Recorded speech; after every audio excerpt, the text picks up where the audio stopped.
You know what I miss most from my younger years is dating, Marissa said. Leanne laughed lightly. Oh my god. I've forgotten what it's like to go on a date. I keep hounding Clive, but he just ignores me. Bullshit, oh yeah, I call bullshit on that, Clive stated loudly. We go out all the time. She sighed deeply. Yeah, we go out, but not on dates. We come to these parties, we go to work functions, but we never go out as in a date. Renee gave her a hug. You're not alone, Leanne. I can't remember the last time we went out as a couple. Jade chimed in with her take. You guys are lucky. The only time we get out of the house together is here with you guys. If it wasn't for our girls' nights and these parties, we would have no social life at all. Same for us, Hella added. Geez, you'd think we were the worst husbands in the world, Nolan, Jade's husband, jeered. We all have kids, we all work. Life doesn't always allow for romance. That's what I'm saying, Marissa said. I wasn't blaming anyone, but after 15 years of marriage, I miss the joys of going on a date. Honey, it's difficult at the moment, Joe, her husband, grumbled. I know that. She sighed. I'm just saying. When we were young, we went on dates, had those experiences, the novelty. Now, after all these years, we don't even go out. At least you had dates, Hella said. Sunny and I went from playing in the playground as best mates to being husband and wife. I've never even had a date. Oh my god, Leanne gasped. You have to be kidding, never been on a date? That's criminal. Everybody laughed. Yeah, it was true, Sunny thought. Hella and he had grown up together. They had always been mates, loved the same things. She was mad about sports, played representative hockey, played squash. They went from best mates to lovers when they went to Otago for university. Their parents never questioned when they said they were going to be flatmates. Flatmates, yeah, they shared more than the flat, they shared a bed. After uni, they came clean to their parents and were married soon after. Helle wanted kids, and it didn't take long to start their family. What she said wasn't untrue. They never really went on dates. They went out together, but usually with other mates. Especially when they were both still playing competitive sport. Once married, the kids came straight away and then their world exploded with all the things family require. Dating, neither of them had ever been with anyone else. Sunny thought quickly, he had never even kissed another woman. Hella was the same. Considering it, Sunny thought, I never really saw it as any sort of deprivation, and up until that moment, didn't realize Hella harbored some sense of disappointment or disillusionment. Renee added her thoughts. I have to say. We're so busy with the kids. We never go out either. God, when was the last time we went out anywhere other than these get-together, Phil? He shrugged. Pass, I can't remember. Yeah, it was a long time ago. Renee sighed. I used to love dating, especially first dates. I loved the unknown, what he would be like, would we have anything in common, would he be funny? When I think about it, I do miss that. I'm with you, Jade said with a giggle. I used to enjoy getting taken out to nice restaurants and interesting places. Even when Nolan and I do go out, we always end up going to the same places, talking about the same things. It's nice, but not the same as the mystery of the first date. It was Joe who said rather cynically. Bloody hell, sounds like you lot want to go back to being single. He glanced around the group as we all balanced plates and glasses. What you reckon, fellas? Should we give them what they want, divorce? Oh, don't be an arse. We're just saying you blokes could do a little better on the romance side of things, Marissa threw back in a quick rebuttal. Geez yeah, Jade added her support. Although, it would be nice to go out on a first date again. I mean, come on. Even when we do go out, we end up talking about the same old things, the kids, the house, renovations, getting the car fixed, money. It's the same old same old. It would be nice to have a little mystery. Hella got up and started collecting the plates and cutlery. I would love a little romance. She sighed as she walked into the kitchen, the girls hot on her heels to help out. Joe rolled his eyes back, sighing, bloody hell. What a crock of shit. As if we have time for that after work and trying to keep shit together. One of the girls called out loudly. We can hear you, dickhead. We all laughed. Nosy bitch, Nolan yelled loudly.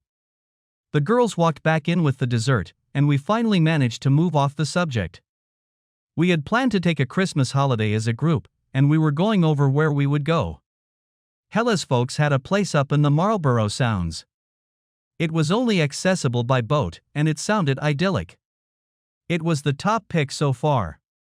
It would be a bit of fun, mostly camping, but the site was spectacular. It was on the drive home that Hella and Sunny's night got a bit sticky. Why didn't you say something to me before throwing it into that bunch? Sunny asked. Hella, feeling a little guilty, mumbled, I'm sorry if you felt targeted or offended. I guess I hadn't really thought about it until Marissa brought it up. Bullshit, you jumped right into that discussion. You can't tell me you hadn't been thinking about it, Sunny grumbled. Yes, sorry. You're right, I guess I've been feeling that we don't do much together anymore. I know it's as much my fault. We are both busy. I didn't mean it as an insult. Wouldn't it be nice if we could do some things just for us, just you and me? Then why didn't you say that? Why go on about never having a date? Because that's the truth. We never went on dates. We hung around together and fell in love. I guess I do regret the fact I never went on a date. I'm not talking about sex, either. I'm just talking about going to dinner, or a movie. But we did heaps of that when we were younger. No we didn't, she snapped bitingly. We went to movies with all our other friends on Saturday nights. We went down the burger place or the pizza joint, but it was always as part of a group. She looked at Sunny with a pensive grimace. We, as in you and I, never did go anywhere by ourselves. She tried to soften her words. She realized they sounded a bit confrontational. I'm not complaining, Sunny. I loved those days. I wouldn't give them up for anything. I love you and our family. I guess I wonder what it would be like to be picked up by somebody and taken to a posh restaurant, not knowing what we will talk about. Not knowing whether I even like them. Not complaining. Sunny sighed angrily. Doesn't bloody sound like it? She sighed again, wistfully this time. I know, I shouldn't have said anything. I'm sorry. They finished the trip in silence. Theirs had been a wonderful marriage filled with lots of beautiful memories. When they moved to Christchurch from Nelson for work, they knew nobody. It took a long time for them to make the group of friends to which they now belonged. As always, it was a combination of work colleagues who had other friends. Slowly but surely, they slipped into the group, and now they were tighter than ever. That night, Sunny had a restless night. That evening was the first time he had ever seen anything other than positive emotions from Helle. It left him unsettled. Helle didn't sleep well either. For her it was different. She saw the hurt her words had caused and that made her feel like shit. Still, she couldn't shake the feeling. Tonight was the first time she had voiced them, but she had been feeling unsettled. It was part of conversations she and the girls had been having over the last few months. All the girls felt the same way, and it had recently become a regular part of their conversations. They all thought their men were not holding up their ends of the marriage bargain. The next morning, Sunny packed his golf clubs in the car and drove off to the guys' usual golf game. Okay, it was less about golf, and more about the number of beers they drank on their way around the course. They were far from serious golfers. The day was more about the social element. They laughed and told jokes, made fun of each other's game. This time was no different, although the events of the previous night were top of the hit list. What the fuck was all that about? Sunny complained. Yeah, bloody hell. I mean, we have to work, mow lawns, do gardens, repairs on the house, repairs on the frigging cars. On top of that, we're expected to be all sentimental and mushy, Nolan said, loaded with frustration. I get it. Phil sighed.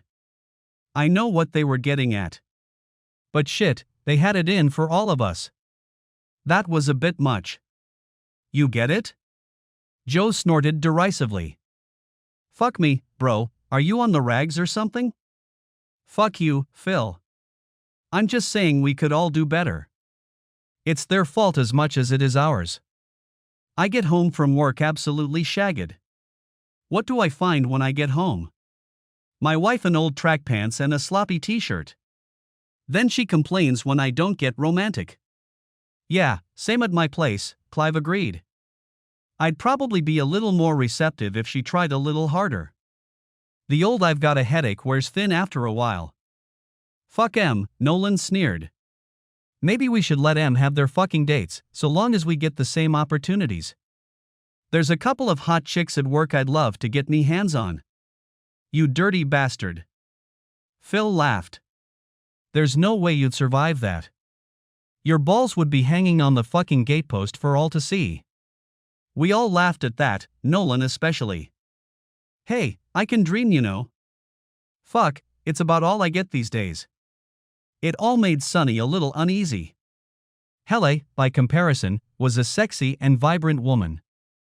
They still made love 4 nights a week, and she never turned him down. Okay, maybe it could be a little wilder, but he had no complaints. The boys ragged on about their wives for the rest of the round. If they had heard the conversation their partners were having, they might have been surprised. At that moment, as they always did on days the boys played golf, they congregated at a small local wine bar and enjoyed a light lunch and a few wines. Hella, I still find it hard to believe you've never actually had a date. It just happened that way. We went from kindergarten to marriage. I love Sunny, but honestly, I would have loved to go on a date. I'll keep hinting, and maybe he'll figure it out. After last night, I remembered some of my first dates. They were pretty awful. Just boys wanting to get in my pants. Dirty buggers, Leanne said laughingly. It was all fumbling hands and spurting dicks. I tell you, girl. You're not missing much. I'm not interested in the sex. I would just like to experience being taken out to a nice restaurant, some dancing, conversation. I don't want sex, just a fun night out. Some romance would be nice, Hella replied. God, I'd love it as well, Renee added. When Joe and I go out. I mean, he's not a complete arse. We do go on dates. It's just that when we do, we talk about the same things we always do. We're so familiar with each other, there's no secrets, nothing to talk about. Sometimes, I think if we didn't have the kids we'd have nothing to say to each other. Yes, you are so right, Jade said pensively. That's what gets me as well. It seems like we've been together forever. We know absolutely everything about each other. What we like, what we don't. There's nothing new, nothing fresh. God, even coming to our little parties. I look forward to talking to the guys. It's nice to talk about something different. Yeah, it's not like we're asking for the world here. Just a chance to get glammed up. I have a wardrobe full of beautiful clothes I never get a chance to wear, Leanne sulked. Yeah, damn, it would be nice. Some dancing. I've danced more with you guys than I have with my husband. How bad is that? They all giggled, clinked glasses and laughed. It was Marissa whose mind ticked over. She was in the middle of something, a thought that wouldn't go away. It was a little twisted, consequently, she held on to it. She needed time to get the words right, she certainly didn't want to offend anyone. It made her titter as she thought of it. What the hell would Joe say? That dinner party had certainly got all their minds whirring away. Sunny was mostly worried about Hella's statement about wanting to experience a date. It worried him because it came out of nowhere. He had always prided himself on being a good husband. He worked hard, he never turned down overtime. He never shirked his duties around the house. Took the kids to their sporting fixtures, to plays and recitals. Now he felt like he was losing the battle. Okay, he might not be one of those guys, what did I call them? Snags. He would happily take Hella on dates, but right now, it felt like if he did it would be because he was shamed into it. Bugger it, if that's what she had wanted, all she had to do was ask. The next dinner party was at Leanne and Clive's. It started as it always did, with lots of laughter and bubbly conversation. The girls all congregated in the kitchen and dining room as they prepared the sumptuous dinner. It was always a great feast, with each of them bringing a pot or plate of something wonderful. The guys grouped together. The Crusaders had just announced their team for the upcoming season, and as it always did, it created a lot of controversy: who was in, who was out. They were all friends and all Crusaders supporters, but they had their favorite players, so the conversation was boisterous. At the table, the conversation turned more towards family, work, and of course, the Christmas holiday. The girls had fun making cocktails and inventing new drinks. Dessert came and went and the drinks flowed. The music started just after and they all moved into the lounge. The girls danced and the guys talked golf. It wasn't until Leanne brought out the snacks and they all sat in a group that Marissa decided to launch her idea. Okay guys, you know at the last party we started talking about dates? I have a suggestion I'd like to run past you. There were a few scrunched up faces and confused looks. Joe said, sighing, "Here we go." Marissa gave him a dagger glare before saying, "Just hear me out before you shoot me down." There was a communal head nod as they all waited for her revelation. Okay, here goes. We, and by that I mean us girls, expressed a desire to date. When I thought about it, the answer was staring me in the face. We have everything we need, right here in front of us. We all have wonderful partners, and we all enjoy each other's company. My suggestion is, we date each other's husbands. The room fell eerily silent as her words sank in. She saw the consternation on everyone's faces, and she realized she hadn't explained it properly. I'm not talking about sex here. This isn't some kinky wife swap scenario. I'm talking about dating only. We would all get to experience dating again. It would be fresh and new. Each date would be like a first date. Again, silence descended. The only noise was the sound system softly playing in the background. Hang on a minute, Jade rasped.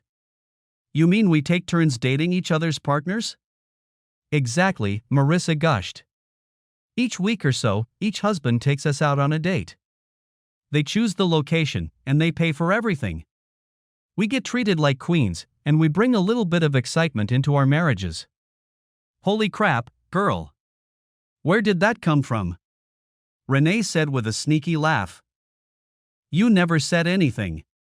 No, I have been thinking about it since the last party.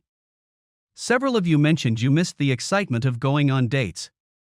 Poor Hella has never even been on a date. We're all friends here. We have nothing to fear. It would just be a little harmless, innocent fun. Clive gave a hearty laugh. We get to take each of you lovely ladies on a date, is that right? Yes, that's it in a nutshell. He nodded his head. I can see how it could work. No sex though, right? This is just a date? Absolutely no sex, no kissing, no hand-holding. Just two friends going out for a night on the town. Marissa replied. What's in it for us? Nolan said quickly. Marissa scowled. What's in it for you? Good Lord, think about it. Your wife comes home from a wonderful date, she is excited. You yourself have had an evening of conversation, dancing, a few drinks. Everybody wins. Phil laughed loudly. Yeah, I'm in. I think it could be heaps of fun. We're all friends here, but in truth, I haven't really talked one-on-one with any of you girls. I think it would be a great opportunity to get to know you better. Yeah, count me in, Joe added. If it stops Marissa going on about no romance, then it'll be worth it. Although you boys are going to struggle. After your wives have had a little bit of me, they're not going to want to go back to you losers. Clive gave him a sharp nudge. Piss off, we all know about you, mate. Mr. 5-Minute Wonder. There was a fair bit of laughter as that sank in. I might only last 5 minutes, but it's 5 minutes they'll never forget, Joe threw back tauntingly. Jade squealed. Stop it, that's awful. I think it sounds fab. I'd love to be taken on a nice date. Leanne, who had been a little quiet, said, Yes, I'm in, too. I think it would be nice for us all to get a chance to talk one-on-one, you know? Get to know what lurks beneath. Yeah, I think I'd be cool. Sonny watched, totally shell-shocked. He couldn't believe what he was hearing. Then Hella chimed in happily. Oh, heck yeah. That sounds sweet. I like the idea of getting to know you guys better. Hella loved the idea. It had never occurred to her, but Marissa's idea sounded choice. She realized Sonny hadn't said anything. Lifting her eyes to catch his, she was shocked to see his stunned expression. Trying to bring him into the conversation, she asked, "What do you think, Sonny?" Sonny glared angrily at her. What do I think? I can't believe I'm actually hearing this shit. What a ridiculous idea. There's no way we're getting involved. Turning his eyes to Marissa, he snarled viciously. You've been watching too much reality TV. Count us out. You can do what you want, but we're out. There were a few hushed gasps, but it was Hella's silence that said the most. This was the first time in their marriage that Sonny had decided to speak for her, and she didn't like it. Joe, who had been slightly taken aback by Sonny's curt, almost rude retort, decided to call him out. Sonny, I think you owe Marissa an apology. That was bloody rude, mate. Piss off, Sonny sneered. What the hell did you think I was going to say? She puts together this ridiculous plan to send my wife out on a date with you lot. Fuck that. I stand by what I said. He turned his glare back to Marissa. You watch all those ridiculous shows, like Married at First Sight, and that disgusting wife swap shit. Yeah, you love that shit. Well, you can do it without us. I'm sorry guys, Hella blurted out in an attempt to reduce the tension. We can talk about it later. I think Sonny has had too much to drink. Shocked at her making a ridiculous comment about drinking too much, he started again, and this time he didn't hold anything back. Like bloody hell, he proclaimed loudly. I'm speaking my mind. The rest of you might have fallen into this stupid insane plot, but I'm not having a bar of it. If I take somebody on a date, it will be my wife. You idiots should be doing the same. Steady on, mate, Clive snorted. A little less of the insults, Nobody said anything derogatory to you. That's because I'm the only one talking sense, you morons are carrying on like dicks. There's no why in hell I would let one of you reprobates take my wife anywhere? I've had enough of the shit, Sonny. I think you should leave. Come back when you're thinking clearly, Joe said forcefully. I dunno what's come over you, mate, but that shit's uncalled for. Sonny snorted fiercely, don't you bloody worry, mate. I'll be glad to get out of this nuthouse. He glanced over at Helle, who looked totally discombobulated. Come on, let's get the hell out of here. Sonny, I have to help clean up and get my plates, Helle said, embarrassed by this sudden macho bullshit. Get them later, come on. We're not staying here a moment longer, Sonny stated in a rancorous bark. Helle rushed around the group giving them all hugs.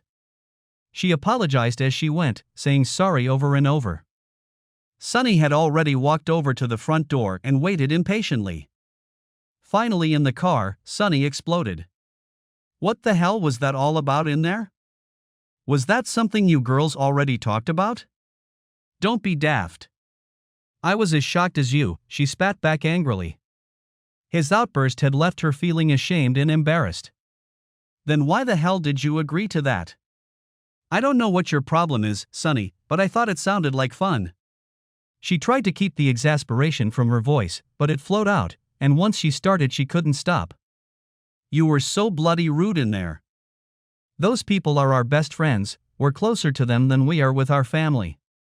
Okay, if you didn't like the idea, you just had to say so. You didn't need to be insulting. Sonny was incensed, and he didn't bother to try and mask it. That bloody Marissa, she's such a drama queen. She watches all that shit on TV, and now she's trying to create that drama in our lives. She needs a good kick up the arse. Wow, settle pedal. I don't know what's crawled up your arse and died, but you can stop right now. She is my friend, yours as well. What the hell's wrong with going out with them? Shit, I go out for drinks and that with Marissa and Jade quite a lot and you never complain. What's the difference? Married men and women don't go out on dates with married people. We go out as a group. Jesus, helle, she watches programs like that ridiculous wife swap. And she's trying to recreate it here. For Pete's sake, Sonny. There's no sex, you heard her. It would be just a night out and a chance to get better acquainted with our friends' partners. Oh yeah, sneaky bitch. I bet she wants to get better acquainted. Fucking slut. I don't know who she's got her eye on, but she's not dragging us into it. Sonny, how dare you? That woman is my friend. She does not deserve to be spoken about like that. What she suggested was some harmless fun between a bunch of very dear friends. Don't you ever speak like that about her again. This is ridiculous, helle. I don't know why we're even talking about it. I think once the others have had chance to consider it, they will pull back. Hella just shook her head in total disbelief. She was completely blown away by his outburst. That may be the case. We will wait and see. If they ever speak to you again, that is. I can't believe the way you carried on. What the hell was that all about? Me. Sonny growled. It was bloody stupid. The way you all jumped on board. You threw me under the bus. You didn't even ask me. Why would I? Good heavens, babe, there was nothing to get so upset over. Gee, it would have been nice. Nice. Who the fuck are you? Who stole my wife? Sonny snarled as he slid the car to a halt in their driveway. Where did all this shit come from? You tell them you feel cheated because you never dated anyone. Then suddenly you're dying to go on dates with our friends. What the fuck, helle? I never said I was cheated. Yeah, I admit I wonder what going on a date would have felt like. Really, all I wanted was for you to take the hint. We never do anything for ourselves anymore. I thought you might like to do something, but no. You chose to do nothing. I wasn't being guilted into it. I was going to do it. I was just waiting. Well, tomorrow, you better apologize to the guys at golf, and hope they're still talking to you. Fuck them. If they can't take that, they're not mates. Confused by his blasé attitude, she chided, I don't think you realize how hurtful your comments were. That was a sleepless night for them both. Sonny tossed and turned restlessly. He knew his reaction was over the top, but he found the idea completely abhorrent. One of his friends taking his wife on a date. It went completely against everything he accepted as his code of ethics. Some of that came from his parents. They had arrived in NZ 50 years earlier, refugees from Iran.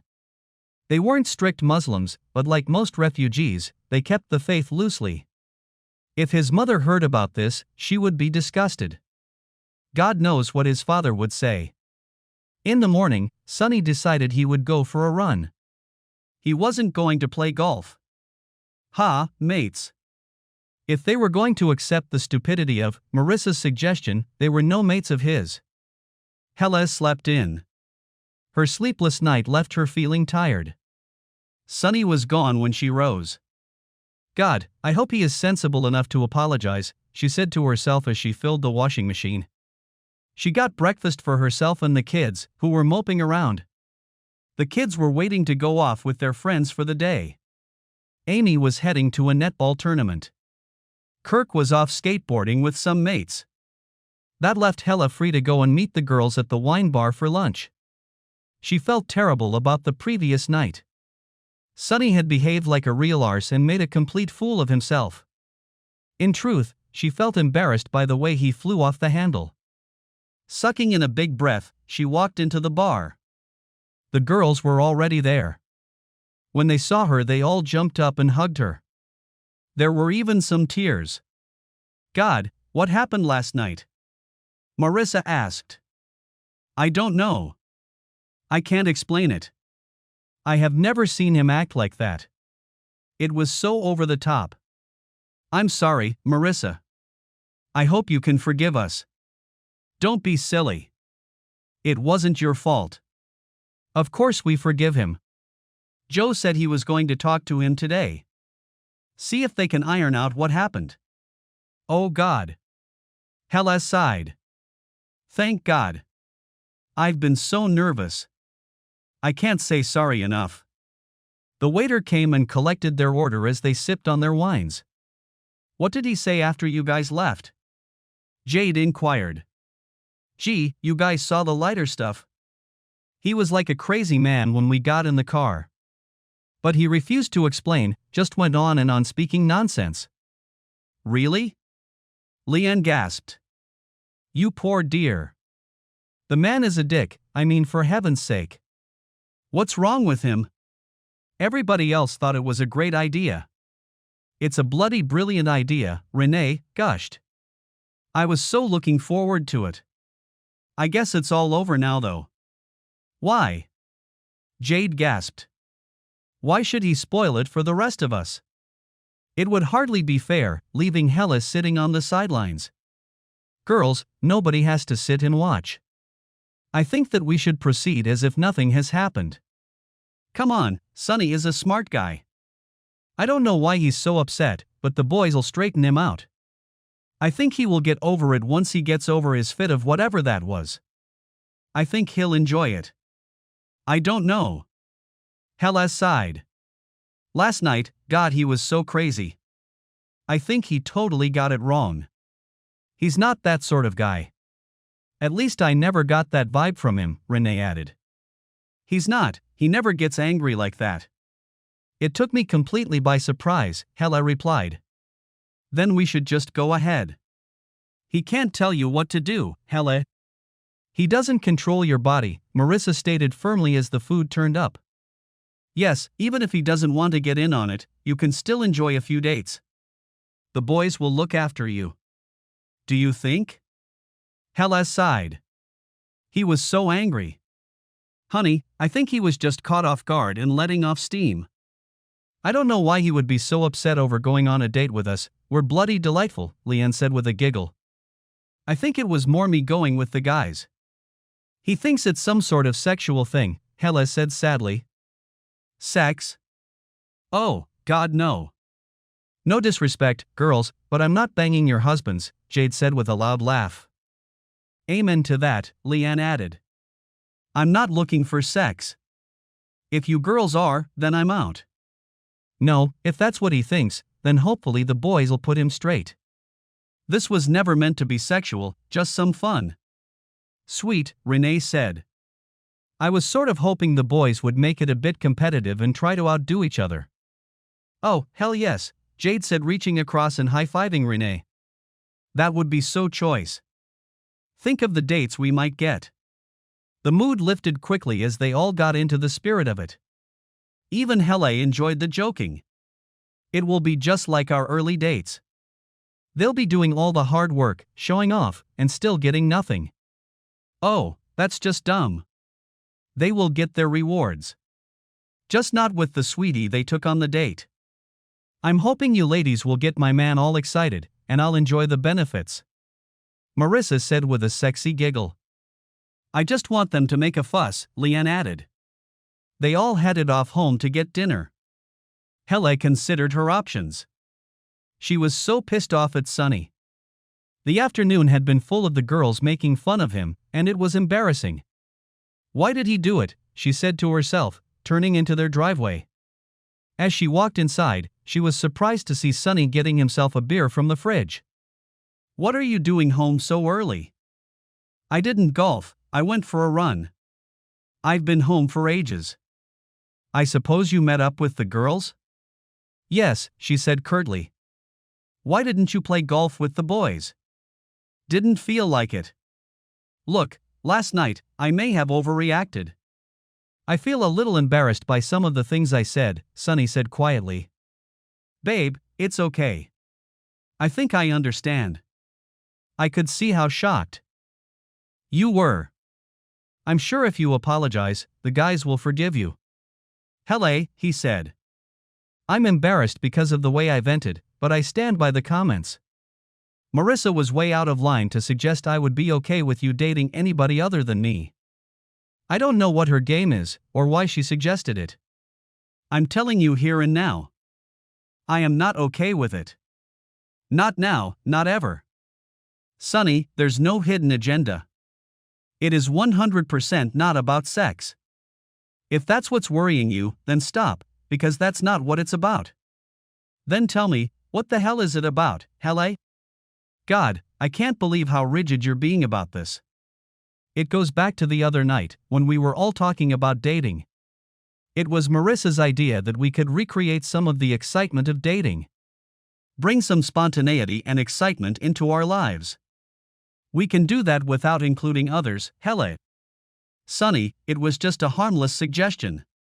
So we go out with our friends rather than our husbands. What's the big deal? You'd be happy telling your folks you went on a date with another guy?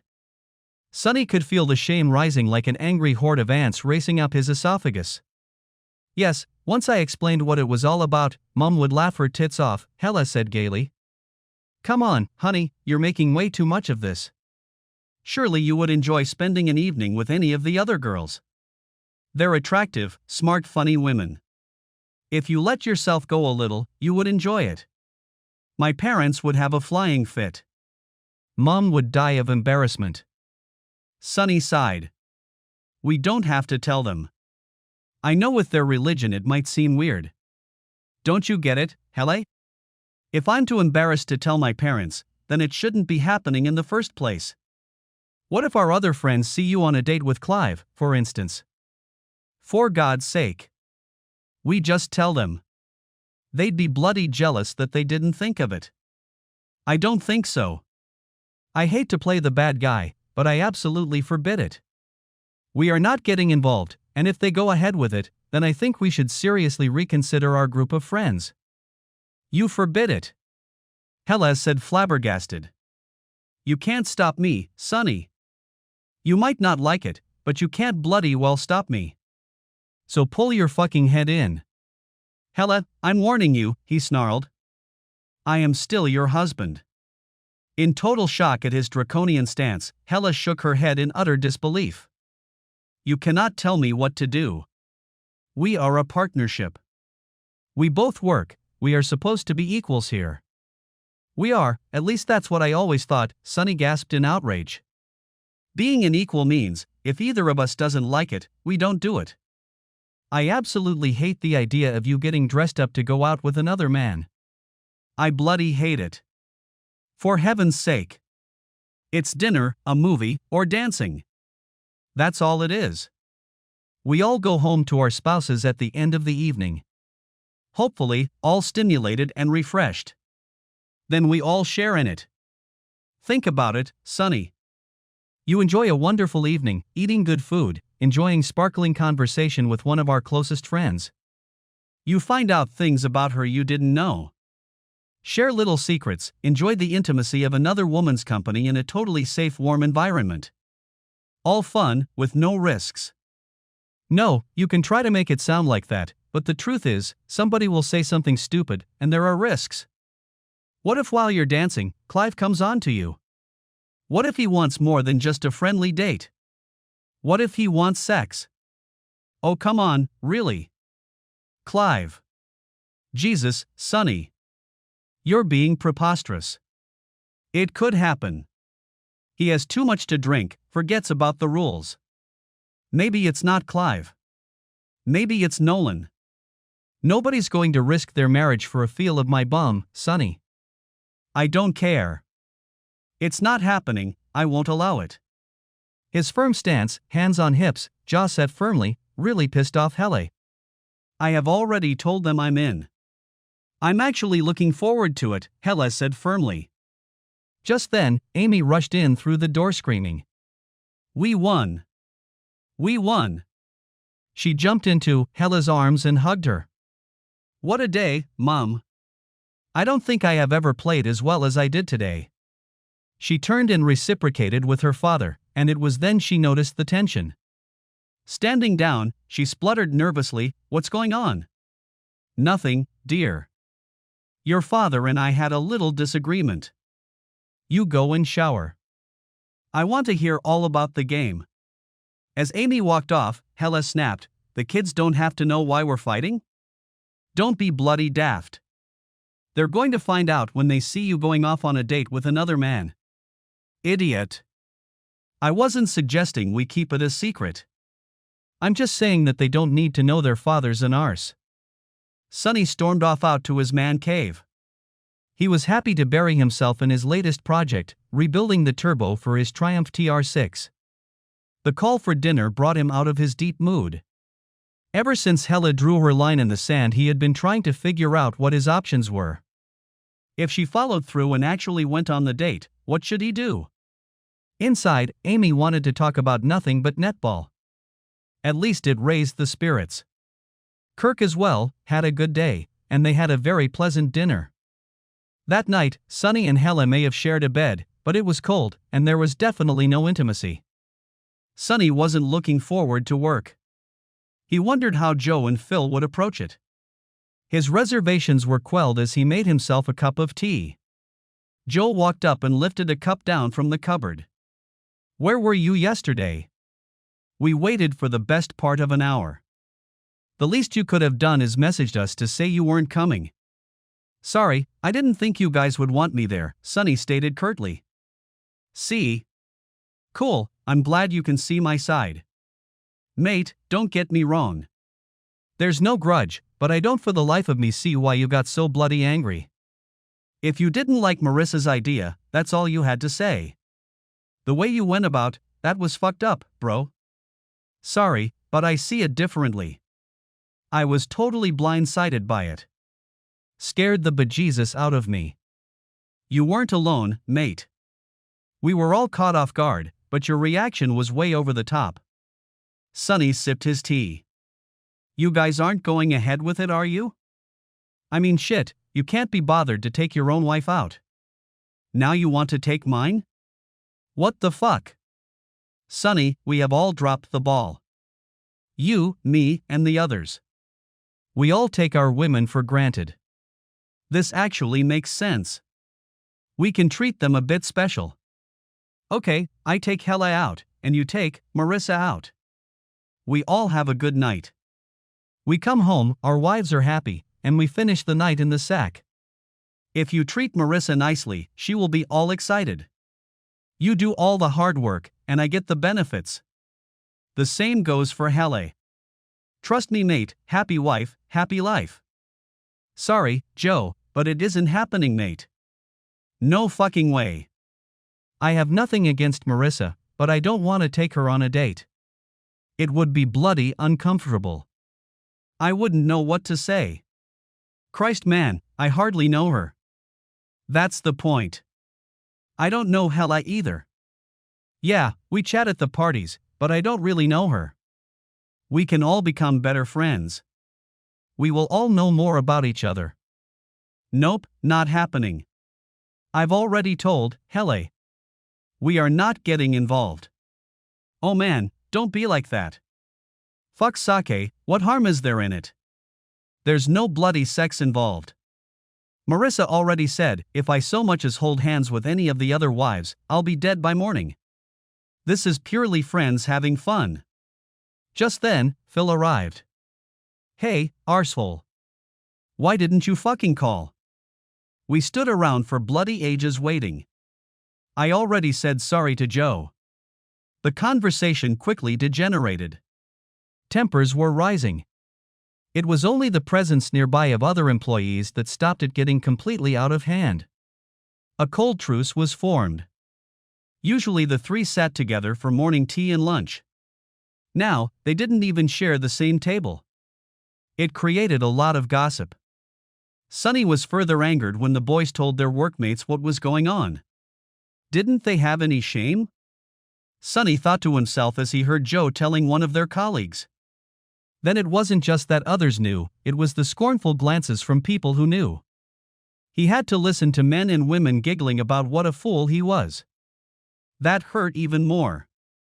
It seemed like he was the only one who had an issue with it. Since moving to Christchurch, he had worked hard to establish a reputation for being a hard worker, somebody people could rely on, trust. Now they treated him with a certain amount of disdain. At home, Things were cold. Polite, but cold. Even the kids were bemused. True to her word, Helle told them what was happening. They could hardly keep it a secret. All the kids went to the same school. Bloody hell, even they didn't think it was weird. Sonny felt like he was totally isolated, but rather than making him want to give in, it strengthened his resolve. He was more determined than ever that he wasn't getting involved. It was apparent he couldn't stop Helle, but he certainly didn't have to accept it. The night of the first date rolled around far too quickly for Sonny. He had completely stopped talking to the guys. His conversations with Helle were perfunctory at best. Thursday night when he got home, the kids were off at their friends' places for dinner. Helle and Sonny had the place to themselves. Helle had set the table, and the smell of risotto permeated the house. For the first time in over 2 weeks, Helle met him with a warm, scintillating kiss. He wasn't going to fight it. He was actually in need of intimacy, some contact. Helle smiled up at him. That was nice. I've missed you, Sonny. Yes, me too. And, yes, that was lovely. The dining room was set, music wafted in softly, the lights were dimmed. The TV was switched off. They sat down to din. No, with a glass of wine. Helle smiled across the table warmly. Sonny wanted to ask, but was afraid of bursting the bubble. Helle, on the other hand, wanted more than anything in the whole world to clear the air. She, like Sonny, was feeling the tension. She hated the total lack of intimacy. She missed his smile, his warmth. She never once doubted her love for him. Even with this terrible argument raging, she knew he was hers, and vice versa. She had always known they were meant to be together. She knew from talking to the girls that Sonny had been ostracized by Joe and Phil. That made the guilt even harder to bear. He was forsaken, deserted. He must feel terrible. No friends to talk to. Totally alone. She hoped tonight she would be able to convince him to change his mind and join in. The group had already gathered together the previous evening just after work. It had been a fun evening. They had a couple of drinks as the girls all drew names out of a bowl. Helle was going on a date with Nolan. They had included Sonny's name in the hope he would change his mind. Otherwise, one of the girls, in this case Marissa, was going to be left at home alone. It didn't seem fair to Helle. It was Marissa's idea, yet she might not get to enjoy it. All she could do was talk to him and hope upon hope he saw reason.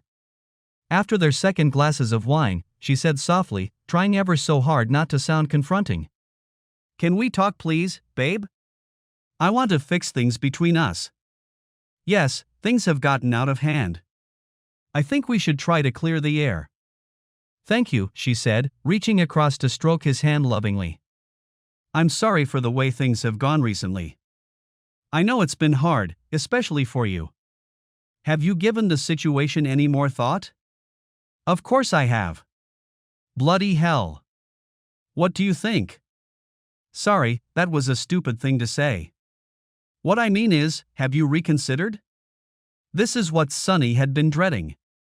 She was obviously still going ahead with the bloody stupid idea. "I've given it a lot of thought. However, I've not changed my mind. I'll not be part of the twisted scheme." Her face dropped, she was stunned. Surely after everything that had happened he could see reason. "Babe, why not? This is not sexual. It's just a bit of harmless fun." "No, not harmless, Helle. Look what has happened to us. Our marriage is in tatters. If you were to go out with one of them, I'm not sure what would happen. I certainly do not accept this action." "What do you mean by that?" she spluttered fearfully.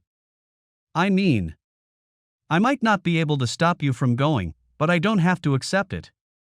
There are implications, repercussions. I have tried to tell you how unhappy I am even talking about it. If you follow through, then I will have to reassess our relationship." Helle was becoming just as angry as he was. "What do you mean by that?" "I don't know. All I can say is, I question your loyalty. You know this has upset me, but you plan to do it anyway. How does that show me any respect? Sonny, you know I love you, and I'm sorry this makes you unhappy. But surely even you can see how unreasonable you're being. Actually, Hella, I think it is you who is being unreasonable. Let's shift our minds back a couple of years. I wanted to get a motorbike to ride to work on. You went bloody nuts. I saw how unhappy you were and decided not to buy it. I respected your opinion. She scowled, remembering his midlife crisis. She wouldn't have minded, except he knew nothing about motorbikes. Had never ridden one, and suddenly he wants this thing that looked like a race bike. Of course she said no. It made no sense. This was completely different. The group were like family, and now he was cut off from them. Sonny, why not just give it a go? Just the once. I'm sure if you opened your mind you would actually enjoy it. Marissa is a wonderful woman. You and her have always gotten along so well. How do you know she would be my date? We got together after work last night to decide. You went around to their house. When were you going to tell me? Don't get all upset. What would have been the point of asking if you wanted to come? You would have only said no. The point is, Marissa is going to be your date. You know you get on well together. You're always laughing and flirting. And who is your date? Nolan. He is picking me up here at 7 Saturday night. Sonny's anger had reached overflow, and he exploded. I wouldn't touch that slut with Phil's cock, let alone mine. The skanky bitch can get fucked, but it won't be by me. Hella was shocked at his vitriolic outburst. Sonny, you take that back. We have all tried to tell you. There is no sex. Marissa is a wonderful person, and she genuinely likes you. I don't know how you can say such disgusting things. Bullshit, Hella. There's no way this isn't about sex. You complained yourself about feeling cheated because you never dated anybody else. Dated, idiot, dated. I don't want sex. I just want to know what it feels like to be taken on a date by somebody other than my husband. No kissing or smooching. Just a nice night out of the house. Sonny pushed aside his empty plate and stood quickly. I'm sick of talking about this. I'm not fucking interested in that slut, or any of the other filthy bitches. They can all fuck off. That goes for the guys as well. They are no friends of mine. They can suck shit and die. He turned and stormed outside. He tried to focus on a few jobs in the workshop, but couldn't. Being a warm night, he decided on a walk. His strides were long and purposeful as he stormed off up the road. There was a track that led between some houses down to the Avon River. It was a nice night, and as he walked, the anger slowly dissipated. His stride shortened, and it became more of a stroll. There were other couples walking hand in hand. Lovers, enjoying each other's company. Just an hour before, Hella had met him with a kiss that promised so much. Now he realized it was just a bribe to get him to change his mind. Well, fuck her.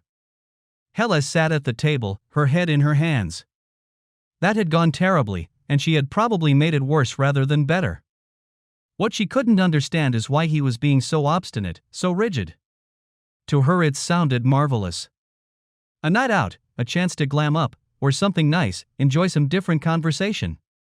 What made it more confusing was Sonny's anger toward Marissa. They really were the closest of the group. They had always enjoyed a closer connection. Marissa used to do martial arts, just like Sonny. They had that in common. Marissa was a die-hard Crusaders fan and went to most of the games with the boys. To hear Sonny using such hateful language shocked her. When she thought about it, she had never heard him speak like that about anybody. Sonny was trying to scare her, she reasoned. All that talk about consequences. He wasn't serious, he was just venting, but why? She just wished she knew why. The house was in darkness when Sonny arrived home. It was late, but he had expected her to want to reopen the war. He grabbed a beer and flopped on the sofa. With the beer emptied, he put his feet up and stretched out. Sleep actually came easily. He rose early and left for work without even talking to Helle. He took his bicycle and let the residual anger burn off in a frantic race to work. Racing dangerously through the traffic, he worked himself into a frenetic pace. He arrived at work happier, but exhausted. As he sat in the lunchroom, Phil walked over to his table. "Mind if I sit with you?" Glancing up, Sonny muttered, "Do what you want." They sat eating their lunch, but the tension was thick. Sonny saw Joe staring at them. "Listen, mate. This is bloody crazy. Can we talk without you getting your tits in a tangle? Have an adult conversation?" "Phil, I'm not interested in your little wife swapping group. As far as I'm concerned, you're a bunch of fucking perverts. Do what you want, but leave me out of it." He said it loud enough that those sitting nearby could hear, and Phil's face reddened as he snarled. "You stupid little prick. I guess I was wrong. We can't have an adult conversation." He stood and walked away to the stifled sounds of giggles from the nearby tables. "Bugger," Sonny said under his breath. He didn't want to say that. He did actually want to try and talk them out of it. He thought that if he could just reason with them. But no, he couldn't control his anger. It just erupted out of nowhere. He sighed deeply as he watched Joe and Phil talk. They glanced over from time to time, shaking their heads. "Damn it," he muttered and stood to go back to work. This thing had really gotten under his skin. It affected his work, as well. Phil had been his closest ally. They always worked together on projects. Now he couldn't even do that. Helle sat with Renee and Leanne. "What the hell am I going to do?" He refuses to even listen. I can't get him to discuss it sanely. He explodes and we start yelling at each other. I think I better pull out for Saturday night. I wouldn't be much company anyway. "Don't you dare," Leanne snorted. That's exactly what he wants. He's behaving like a bully. He thinks by yelling and screaming he can break you down. Don't let him do that to you. You've done nothing wrong. That's easy for you to say. It's not your marriage on the line. Helle sighed. "Sweetie, Leanne's right. I don't know what Sonny's problem is, but he's behaving like a madman. He's totally lost the respect of the boys. They think he's a joke. He's blown it with them." "I know. I can see that," Helle said. "Where the hell does that leave me? We obviously can't come to the dinner parties anymore. I'm going to lose my best friends." "Oh, don't be silly. We will always be friends," Leanne replied quickly. "You can still come along. It will be hard for Sonny. He will have to eat shit for a while, but the boys will eventually forgive him." "No, it's not that simple. He won't go. I know that now. From what he said last night, he won't have anything to do with the group," Helle said mournfully. "God, the man's insufferable. Look, I think the best thing you can do is go through with the dates. Hopefully he will see there's nothing improper going on and see the light. Once he sees it was just fun, he might open his mind."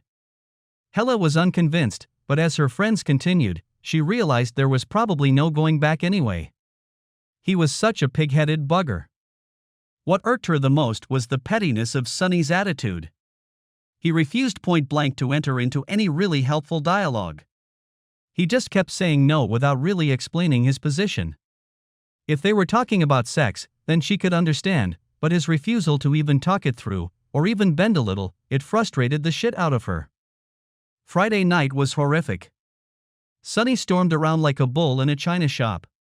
He was angry and exasperated by Helle's resistance to consider his perspective. Helle felt her anger swelling as the night progressed. She wanted to talk to him, but he was obviously in no mood. She had arrived home convinced the best thing for her to do was just cancel the whole thing. She tried to open the doors of dialogue, but Sonny exploded again. By the end of the night, she had changed her mind. She was going to go ahead with the dates. The cards would fall where they did.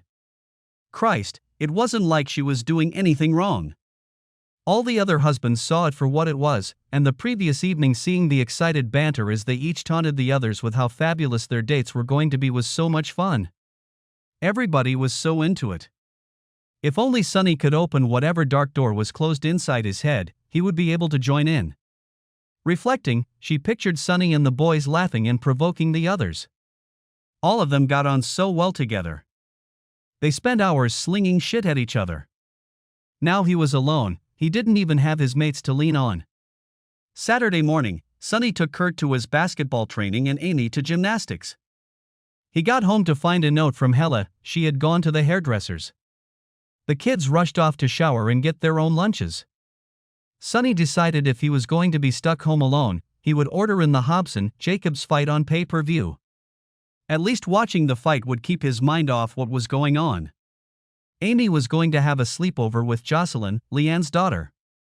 Kurt was also supposed to be spending the night with a friend, but when he heard his father ordering the fight, he decided to stay home and watch it with his father.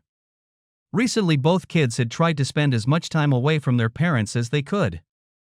The arguing was driving them crazy, as well. The house had been so uncomfortable lately.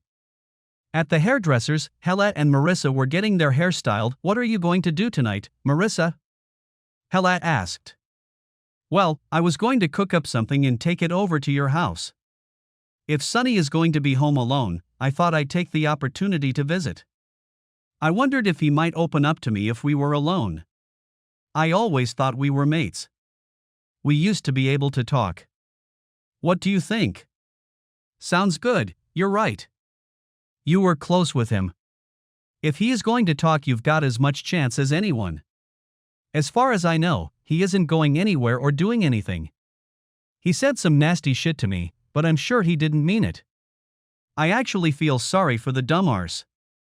I just don't understand what is driving his insanity." It was late when Hella walked in to find Kurt and Sonny on the sofa talking and watching TV. "I thought you were going to Dylan's house for the night," Hella said. "Yeah, nah. Not when I found out Dad booked the Hobson-Jacobs fight on pay-per-view. No way was I missing that." Hella frowned.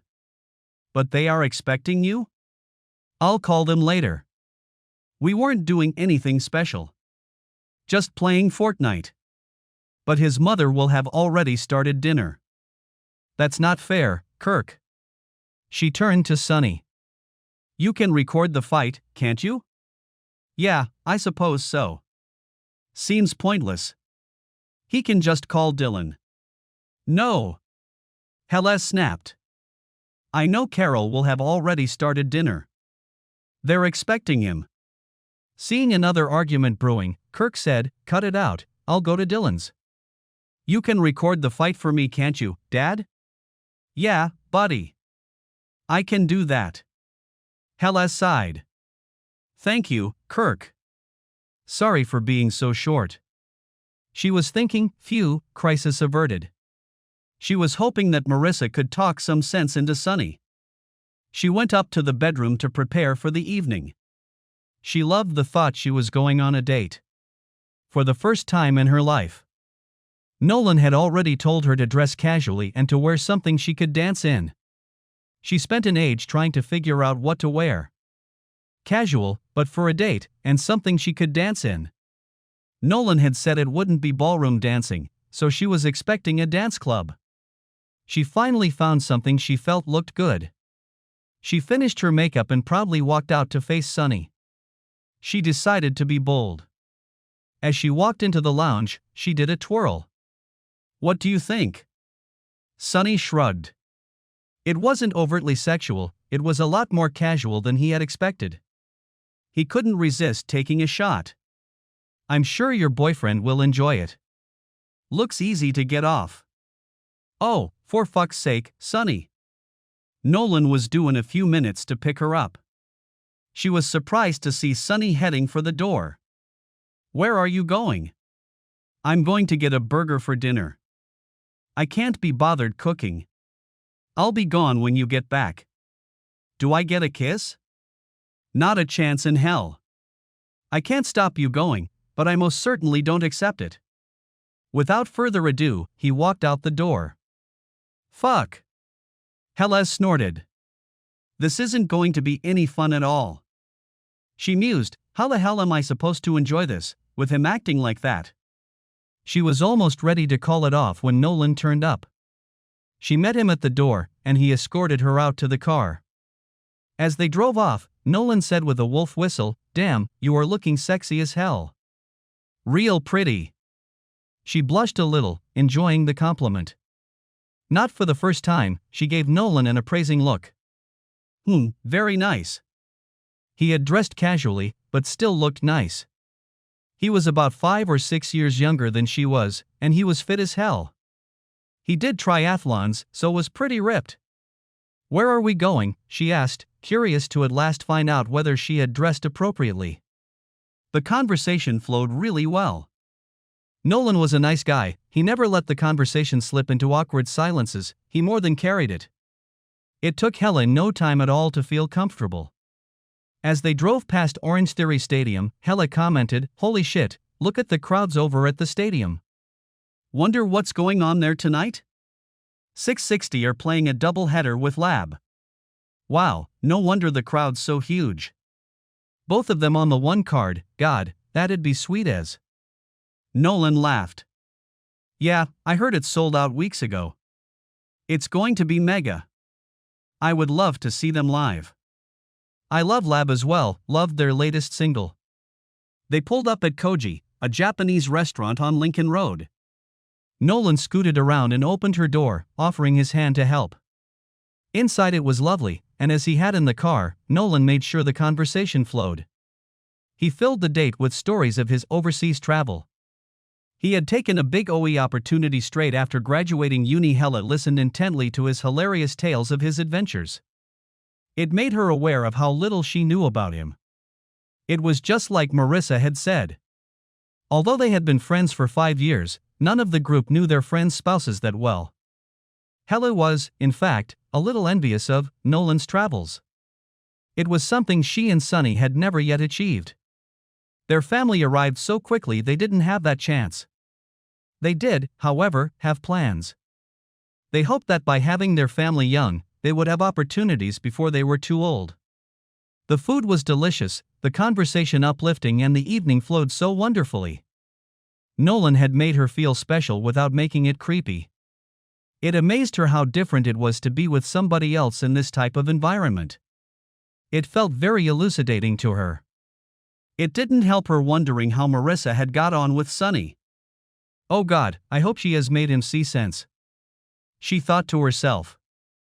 Just at that moment, Sunny had finished his burgers and was just sitting back enjoying his third beer. The burgers had been delicious, and he rubbed his stomach as he prepared for the main event. The lead-up fights had all been excellent, and the crowd was abuzz as the ring announcements were being made. He was dragged from his reverie by a knock on the door. Swinging it open, there stood Marissa, a large pot of something that smelled pretty damn good. "What do you want?" he snapped caustically. Taken aback by his venom, she said defensively, "I thought seeing as how we were both going to be home alone, I would bring over a little something for dinner. Perhaps we could enjoy each other's company, rather than moping around by ourselves." Sunny glared at her. "I'm busy, Marissa. If you'd called, I could have saved you a drive over." "Sunny, please. Just talk to me, I thought we were friends." "So did I, at least up until you organized dates with other men for my wife." "Sunny, you're being overly dramatic. They aren't dates, as in dates. We are all friends. This is just a chance to spend some one-on-one time with our friends' spouses, get to know them, lavish compliments on them, and try and enjoy a little affection from somebody other than their partners." "You're an idiot, Marissa, a complete fool. I don't want to spend time with you or the other wives. When I want affection, I get that from my wife. This harebrained scheme is all about sex, okay? It might not happen on the RST date, or the second, but that's what it's about. You are just using smoke and mirrors to create a situation where we all become accustomed to being around each other, then whammo. You have us in your trap." "What the fuck are you talking about? I said from the outset this is not about sex. In fact, it is exactly the opposite.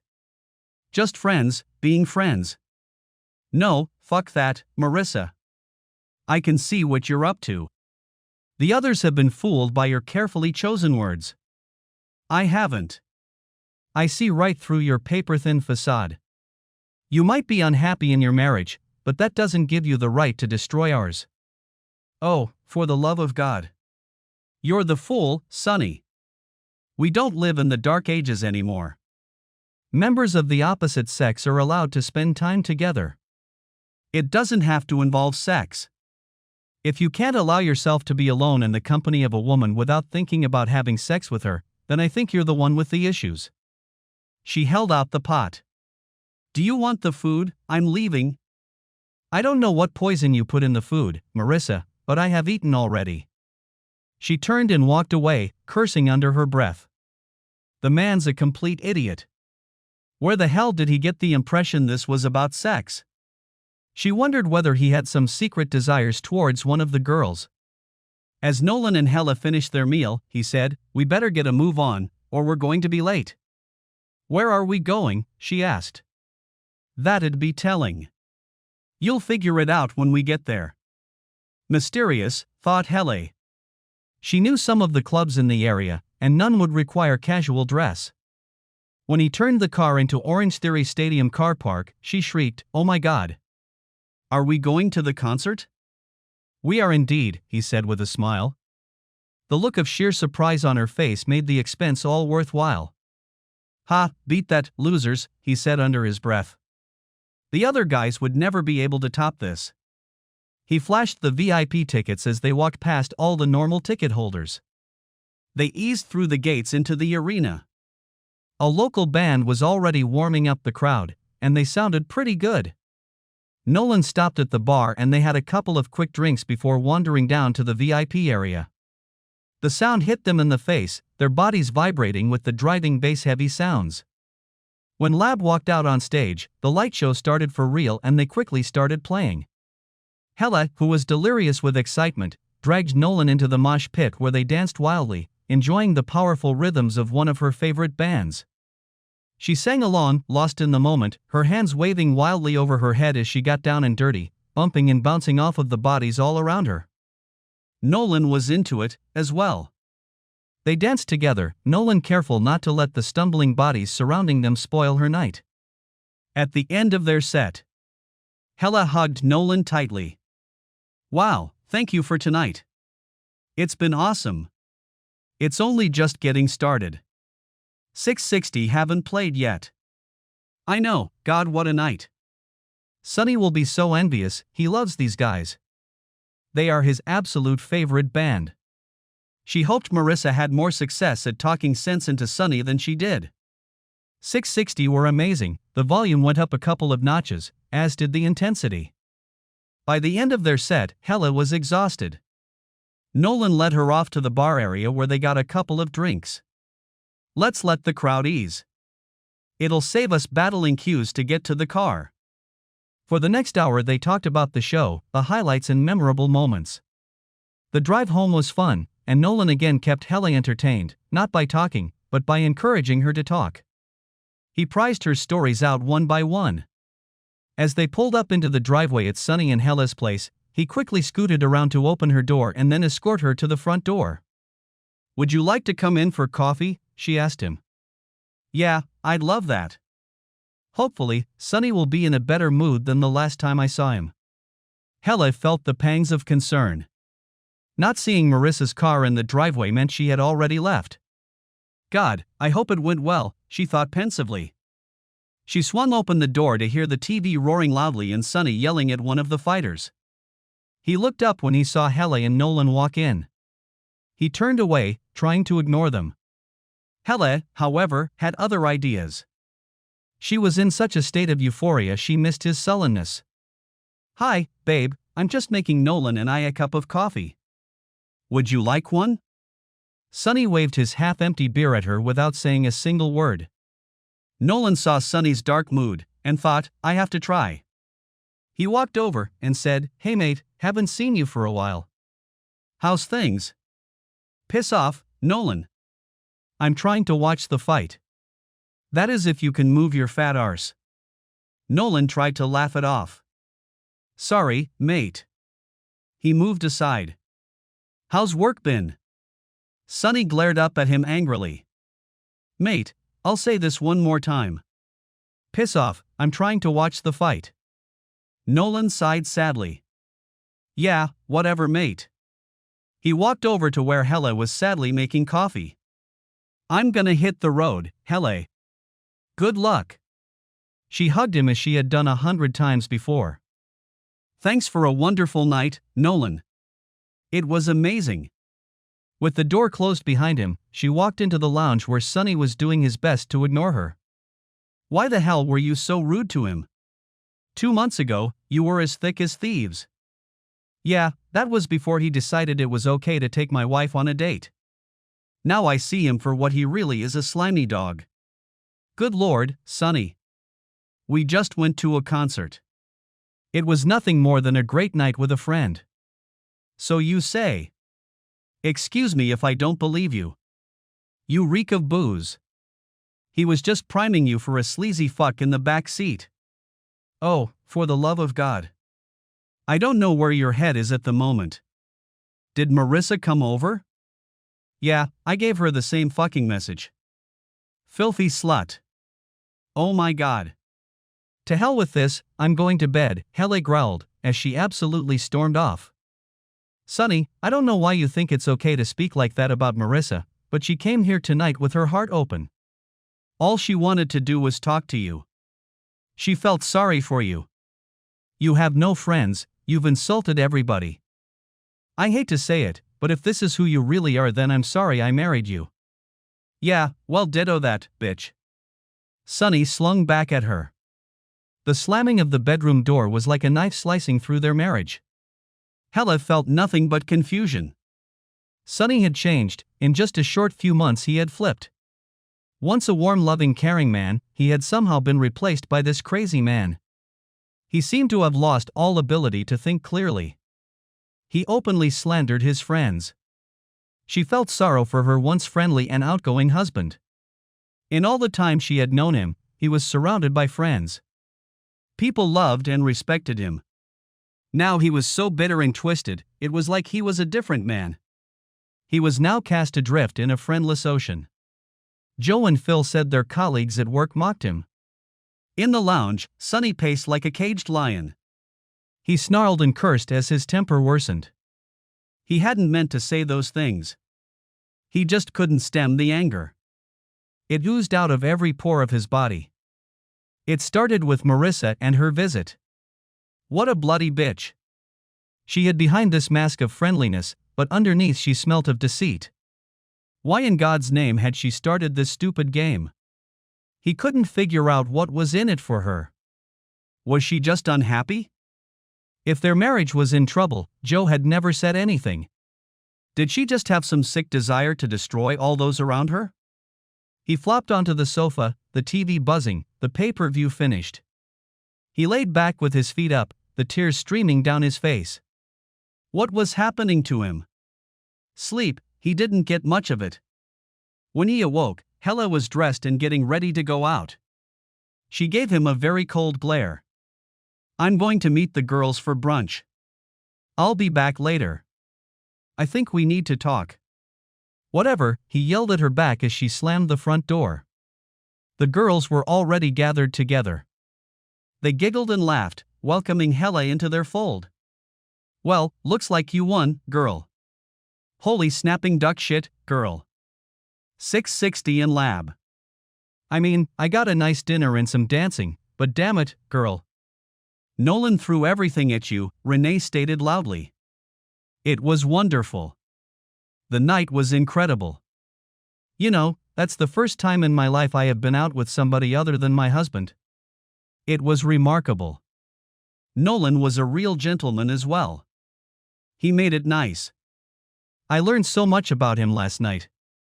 Yeah, it was the same for me, Jade added. Phil was lovely. The restaurant was fantastic, the music was great, but it was the conversation. In all the time I've known him, I was unaware about who he really was. It was nice. Joe took me to that Mexican place, then we went to Blue Smoke. There was this really cool punk band rocking it out. I never even knew he was into that music. We had a blast. I think the good thing is, we know stuff about each other. He was so expressive, Jade gushed. He's a really cool guy. I always thought he was a bit standoffish. It was finding out some more about a friend. I loved that part of it.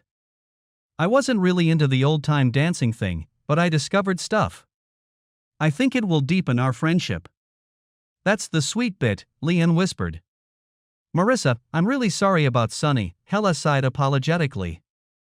Sounds like he was pretty nasty. It's okay, Hella. It wasn't your fault. I just feel for the guy. Something has snapped. He was never like this. He was always pleasant, fun-loving. I thought we had a real friendship. I think he needs to see a professional. He may have a serious problem. I agree, Hella, Jade interjected. He was never like this. In fact, on what I know of him, I thought he would be T. He won most into it. He seems so in touch with people. You know, empathetic and caring. It's definitely out of character. That's for sure, Leanne added. Sonny became the major topic of conversation as they giggled their way through, recounting their dates. Laugh as they did, the conversation kept going back to Sonny. Driving home, Hella was trying to figure out how she could raise her concerns with him. How did she tell him she wanted him to see a therapist, or even a psychologist? Sonny was in the workshop when she got home. He had finally finished the turbo rebuild for the TR6. The big Nissan motor was a tight squeeze, but it was going to have some get up and go. He loved the TR6, it was the compromise he and Hella arrived at when she threw her hissy fit at him buying a motorbike. Hella stood in the doorway watching him. Sonny, can we talk later, after the kids have gone to bed? I'm really worried about you. He looked up, the sound of her voice aroused so many emotions at the moment. He still loved her. He always had. Now, though, her voice raised other feelings, anger, distrust, disbelief. We can talk, Hella, but don't try to make this about me. You're the one fucking around with other guys. Oh my God, will you let that go? We went to dinner. Then went to a concert with 20,000 other people. We had a couple of drinks after the show. That's all there was to it. Why won't you believe me? Because normal people don't go on dates with other men. You're a clever woman, Hella. You know that. Sonny, you've got some twisted thing going around inside your head. Why are you so fixated on sex? Is it you just passing your insecurities onto me? As she pulled the door closed, she said, dinner's going to be in about 10 minutes. You might want to wash off some of that grease first. Dinner was pleasant. Kirk and Sonny talked about the fight. Amy asked how her night out went. When she found out she had been to see the concert, she flipped out. Kirk was pretty impressed and asked about what songs they played, what the light show was like. They were both envious. Sonny had to listen to Hella recounting the whole show. His anger slowly bubbling away. They all pitched in with the cleanup, the kids then scurrying off to bed. Sitting together in the lounge, Hella asked, how are things at work? It must be tough not having Phil and Joe to help out? It's okay, I just talked to different people. They were never much help anyway. That's bullshit, and we both know it. Be honest with me, Sonny. Little tears streamed down her cheeks as she spoke. I have asked Phil and Joe. They both told me you're struggling at work, and not just with them. That's their bloody fault. They told everybody what was going on. Everybody knows about this stupid dating game. They think I'm some weak dickhead for letting you get involved. That's bullshit, as well. They told everybody because they thought it was cool. If people thought that way about you, they'd think the same things about Phil and Joe. But they don't, do they? God knows what the bastards have been saying. All I know is they have turned people against me. No, they haven't, Sonny. You did that all by yourself. Those people were your mates, as well. I've been to your work functions, people there liked you, If they're saying shit now, it's because they, like the rest of us, think you've overreacted. Sonny couldn't answer. Deep down he knew what she said was true. Hella reached for his hand. Babe, could we go and see a marriage counselor, a therapist of some kind? We really need to sort this out. A counselor. What would we tell them? The truth, everything. It would be pointless to speak to somebody and not get it all out in the open. We tell it exactly as it is? Absolutely. What are you going to do if the counselor says you have to stop going on these fucking dates? If the counselor thinks what we're doing is wrong, then I'll stop. She stared at him, concern flooding her mind. Sonny, if I thought your concerns about it were valid, I would stop now. It's just a bit of fun. If you could explain to me why it upsets you, I would stop. I just don't get it. We have all told you there's no sex involved, and yet you keep saying that's what is worrying you. Of course there's sex involved. Nolan didn't blow over $1,000 on your date last night if there's nothing in it for him. He's just playing a sneaky game. He's grooming you for later. Eventually, you'll have to pay for that date. You're a dummy. She sighed.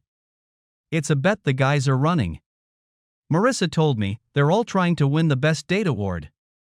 They have all wagered to see which one of them is chosen as the best date. Read my lips. There is no sex. Then why not stop? I've told you I don't want you doing it. Because you don't own me, Sonny. I'm not a possession, I'm your wife. If you had talked to me sanely and if you could give me a sound logical reason, I would never have gone on the damn date. You telling me you forbid me to do it? Bloody hell, man. That just made me want to do it to piss you off. Well, mission accomplished there, he sneered. Would you go to a counselor with me? She asked. Yeah, we're not making any headway here. She stood up. Let's go to bed. We need to make love. It's been far too long. Come on. She led him by the hand, and for the first time in over a month, they made love. It was a bit awkward, but as they eased into it, the passion of times gone by returned. In the morning, the smiles were back. They talked warmly as they both got ready for work. The kids zoomed off to school, and they were left alone. Shall I call a counselor, or do you want to organize it? Hella asked. You do it, but see if you can find a guy. I would prefer that. He might understand my position. Yep, okie dokie. I'll try. Hella, will you stop going on these stupid dates until we've seen the counselor? She nodded. Yeah, if it makes it easier for you. It sure as hell wouldn't hurt. They shared a warm kiss as they parted for work. He took his bicycle. He'd found it helped him get rid of the anguish.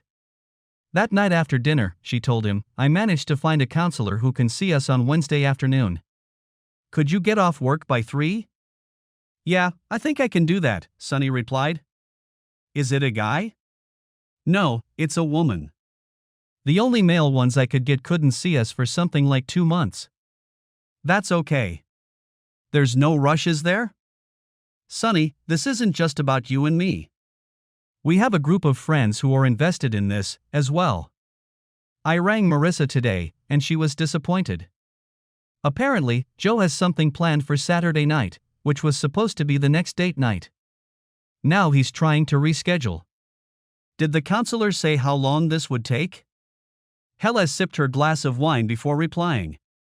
No, she said it would depend on us. She won't know until she's seen us. Then it could take months? His mind felt lighter. At least there would be no more shenanigans until the sessions were finished. It felt like a win for him. She nodded. Yes, it could take months, then again, it might be over in one session. Who knows? They snuggled together on the sofa, Hella's hands roaming over Sonny's chest and his hands caressed the bare flesh of her shoulders. Intimacy seeped back into their relationship. That night they made love again, and this time it was filled with passion, both letting their worries and concerns ebb away. Joe and Phil tried to talk to Sonny. Phil rocked up to Sonny's office, popped his head in, and said, Hey, Sonny, just wondering if you wanted to talk? Strangely, Sonny felt the bile in his stomach do a flip. No thanks. I'm busy. Phil slammed the door and walked away, frustrated. How'd it go? Joe asked. Don't waste your time. He more or less told me to fuck off, Phil complained. Man, what a fucking arsehole. What is his problem? I dunno, mate. Maybe he was playing a part before. Maybe this is the real him. If it is, I don't like him. Roger that, me old mate. He's been a real dick. Wednesday, Sonny wandered nervously to the address on Blenheim Road. He waited outside for Hella. As usual, she was running late. Sorry, she gushed as she tried to run in her heels. The traffic was shocking. Yeah, but I got here on time, he moaned. I said I'm sorry. I was with a client, and I couldn't get away. Nahir called them both into the office together. She directed them to the sofa, where they sat side by side. Coffee, tea, she asked them. Yes please, coffee, white with 2, please, Hella said. Same for me, thanks, Sonny replied. Nahir pulled up a chair, armed herself with a notebook and sat directly in front of them. Right, let's get started. Hella, you said to me that there has been some problems in your marriage. That you were worried about Sonny? Yes, that's correct. Sonny frowned. Hang on a minute. Yes, there's a problem all right, but it's not down to me. I'm not wearing all the blame for this. Whoa, easy tiger, Nahir said in a consoling tone. This isn't about blame or accusations. You have to cut me some slack, Sonny. I don't even know what the problem is yet. That's when Hella let it all come flowing out. Nahir could barely keep up with her note-taking. Once Hella started, she couldn't hold it in. Sonny just sat there listening. It took a few minutes, but Hella finally got it all out. At the end, she felt exhausted, like a giant weight had been lifted. Wow. Nahir sighed. Focusing her big gray eyes on Sonny, she asked, Is that how you see it? Those are the facts. My take on it is a little different, but yep. That's pretty much it. Let me make sure I understand and have it all correct. They both nodded, Hella sipping her coffee. The facts, and I am just repeating what you said, I'm not accusing or blaming. This is just for my understanding. You are friends with a small group. Very. Close friends you have known for between 5 and 10 years. Correct? Again, they both nodded. One of your friends suggested it would be fun for you to all go out on dates with the other's partners. Although, and this is the important part, there was absolutely no sex involved. These were to be platonic nights. Correct so far? Yes, Hella responded, and Sonny nodded his agreement. Everybody in the group, including you, Hella, thought it sounded like a fun idea. Correct? Well, everybody except Sonny. He blew his lid. Slow down, Hella. We'll get to that. At the moment, I'm just gathering the facts and getting my head around it. She continued, this created a problem, because you were the sole unwilling participant, Sonny. All the others wanted to go ahead with it? Yep, he replied. How did you voice your displeasure? Did you talk about it as a group? Did you talk privately? I told them all they were crazy. That they were playing with fire and we wouldn't be participating. When you say we, you meant Hella and you? Yes, exactly. I mean, the whole thing was ridiculous. Normal people don't go out on dates with other people. It's not natural. Slow down, Sonny. We can get to that. How did the group react? Nahir asked. It didn't happen like that, Hella interrupted. He flew off the bloody handle. Used foul and abusive language. Called one of our friends a skanky slut for suggesting it. Said we were all perverts and degenerates. He went insane. That's when it got nasty. Sonny jumped up, spilling his coffee, snarling viciously, What the hell did you think I was going to say? Yeah, I don't care. You can fuck my wife? What the fuck, Hella? He stormed around the small office. Normal people don't get into swinging, especially when one of them is against it. Nair stood up and walked up to Sunny. She put her hands against his chest to stop him, then she pulled him into a hug. It's okay, Sunny. Relax. Take deep breaths, breathe. The feel of her warm body against his calmed him, and he felt his breathing return to normal levels. Once he was calm, she escorted him back to his seat beside Hele. For her part, Hele just sat there, her face red with embarrassment. Once he was seated, Nair went back to taking notes, before she stated, I thought there was no sex in this arrangement? She glanced at Hele. You did say there was no sex, right? Yes, there was to be no sex. Everybody in the group agreed. It was purely platonic. Nair turned back to Sunny. You have a different understanding. You think sex was a motivating factor? Yeah, of course it was. Why the hell else would they want to do it? I know those guys. They don't even take their own wives on dates. Why the hell would they want to take mine? Sunny, slow down. We are just talking. I am not your enemy, okay? He nodded. You just said you know these guys. They're your very best friends, is that right? Yeah, up until that night they were. Did you trust them? Yeah, we were mates. They agreed there wouldn't be sex, is that right? Yeah, that's what they said, but I know them. It's the only reason they'd do it. You think they were lying to each other? Yeah, well, to me anyway. Why would they only be lying to you? Because I was the only one unwilling to get involved. So you think they already knew they were going to get sex, and they conspired against you? They were tricking you to get your approval?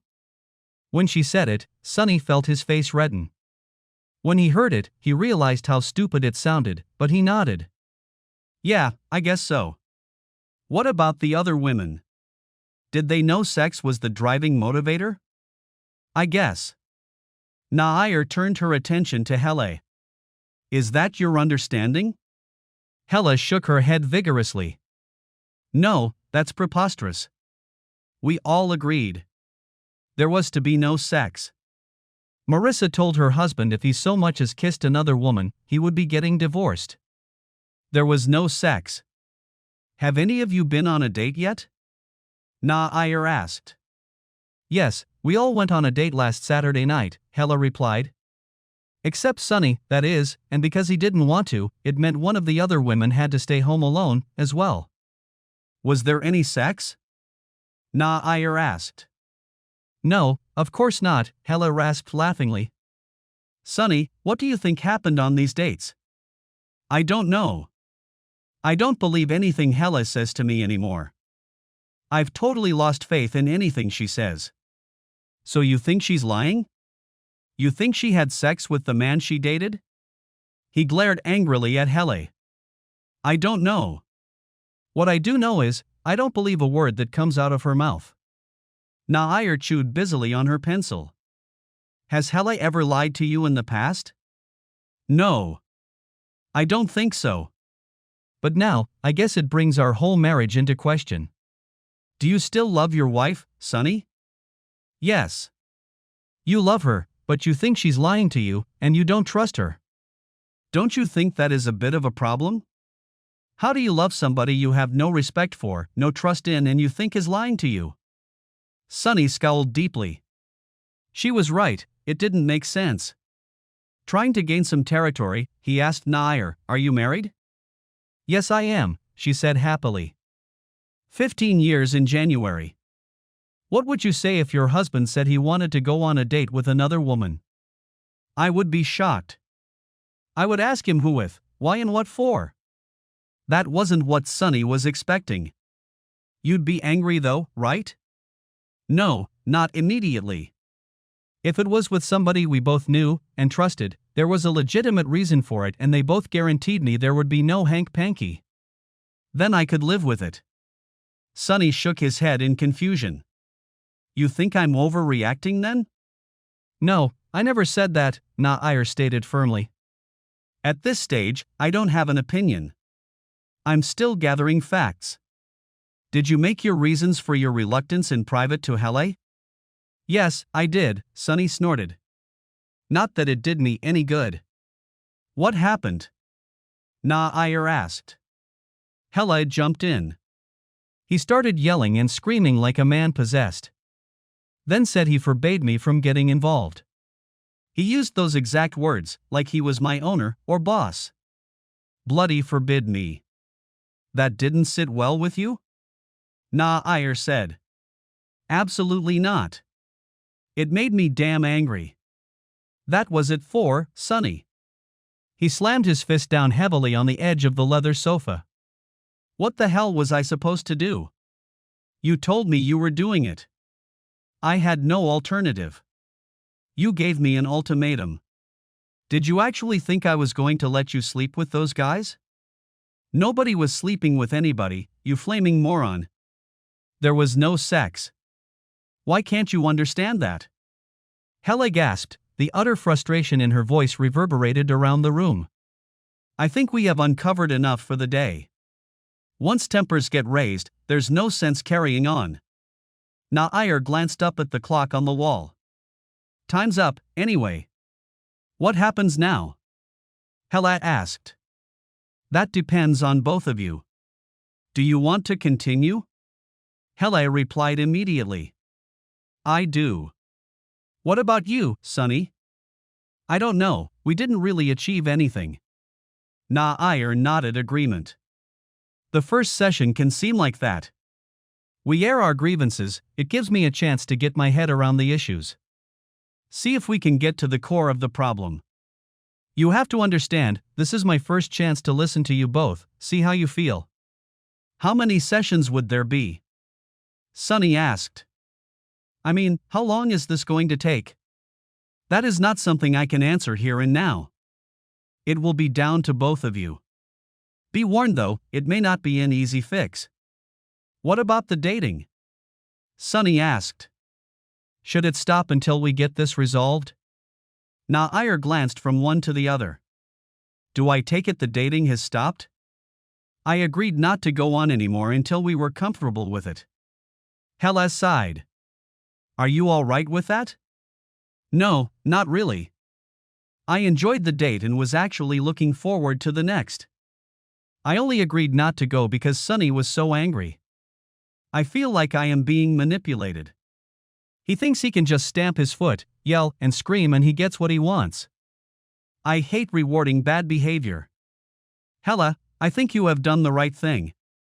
I can see already that Sunny feels like he is trapped and doesn't know how to respond. If you both agreed, I would like to see you individually next week. Would that be acceptable? Hele glanced quickly at Sunny and nodded. Yes, I would like that. Sunny? Nair asked. Yeah, I guess so. At least it's put a stop to the dating. Nair frowned. That seemed like a strange response, and judging by Hele's expression, she wasn't happy with it either. After they left, Nair leaned back in her chair. Wow, now that was intense. Those two have some deep-seated issues. She looked out the window and watched as they obviously argued, standing beside their cars. It was a cold night for the pair, and the argument raged in silence. Angry glares, hooded brows. The recently rediscovered intimacy evaporated. At least Hele had the girls to confide in. That was her savior, they supported her, even though it put the plans on hold, they all agreed it was worth it. Sunny, though, was so isolated, he had nobody and he started to feel it. He could use a friendly word of advice. It was Hele who had the first solo session with Nair. Once settled in, Nair asked, "How have things been at home?" Terrible. Hele sighed. Before the first session, we did actually manage to put some of the angst behind us. Now we're back arguing. Yes, once you start to uncover what's really at the heart of the issue, nerves can become frayed. It can become very uncomfortable. It was always there. We pushed it back, but that was only because I agreed not to go on the next date. Yes, I wanted to ask why you did that. I was just sick of the fighting, and I saw how upset Sunny was. I was genuinely concerned that he hadn't had some sort of psychotic episode or something. His behavior would why? Oh, you class it as out of character? Yes, completely. I have never heard him say things like that before. It was like he became somebody else. She tried to find words to describe.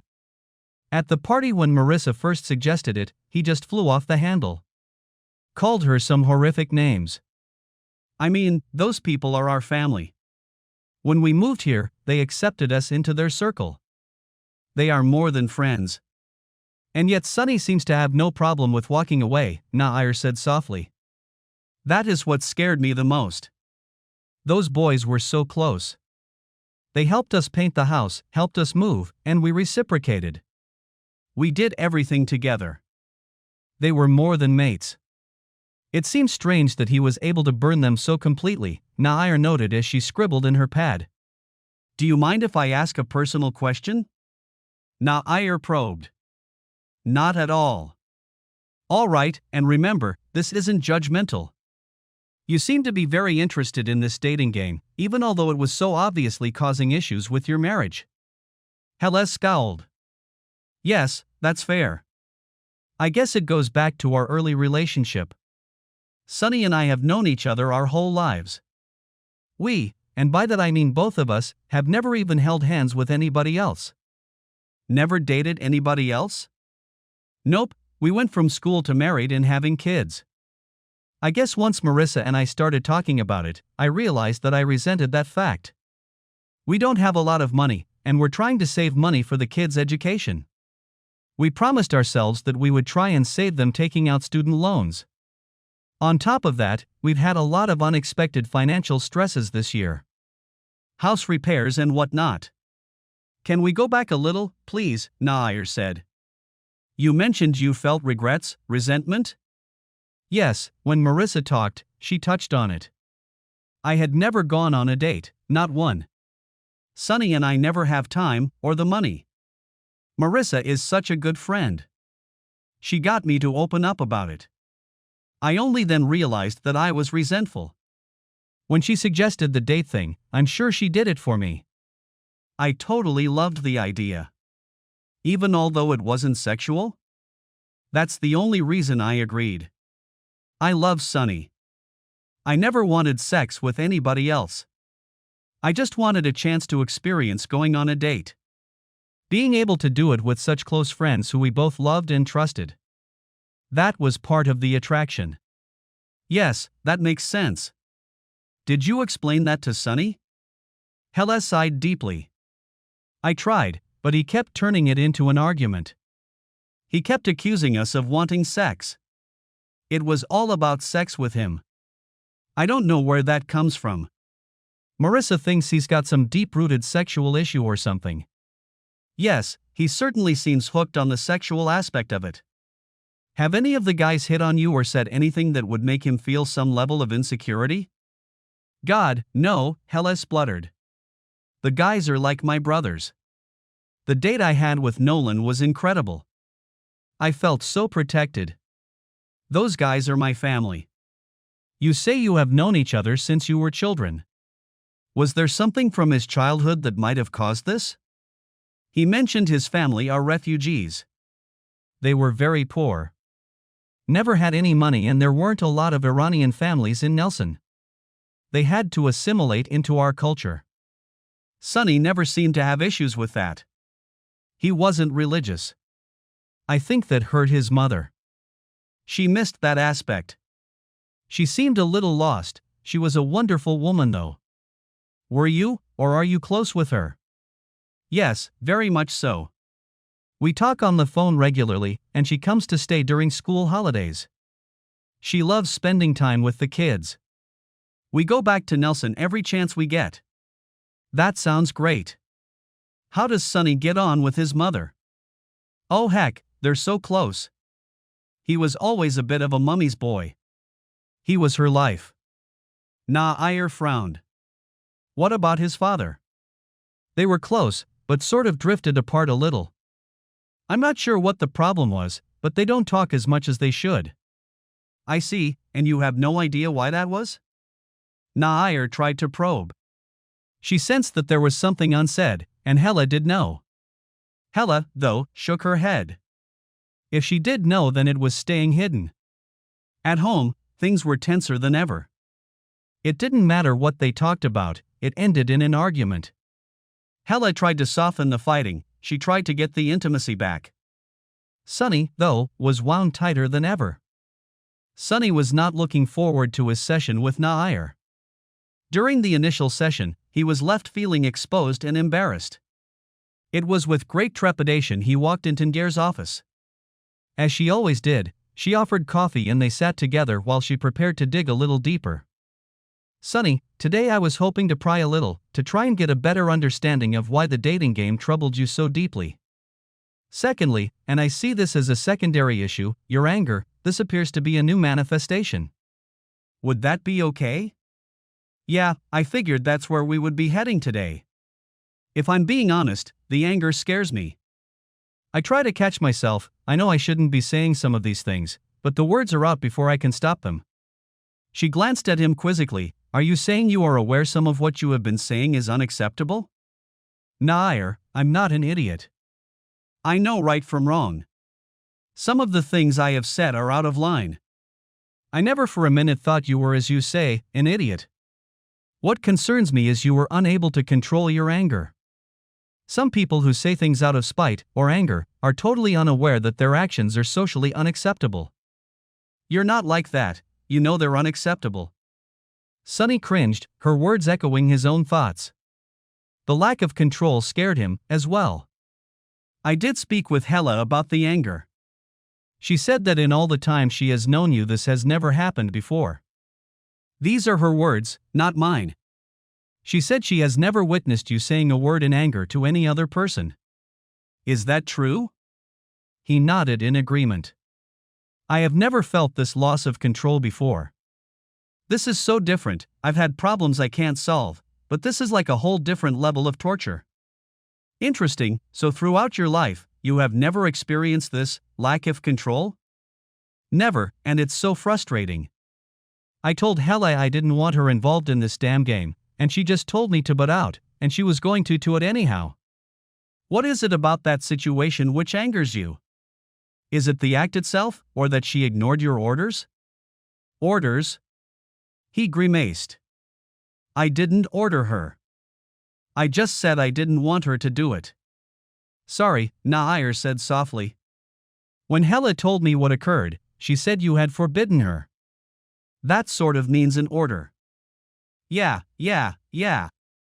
Okay, so I suppose I did use those words. Jesus, what else was I going to say? I was angry and didn't want her to be involved. Sunny, did you explain your reasons why? No, not really, we started talking and I lost the plot. We started yelling at each other. I have never felt anything like it before. It just erupted out of me. I was livid. There was a moment of silence as Nair tried to gather her thoughts.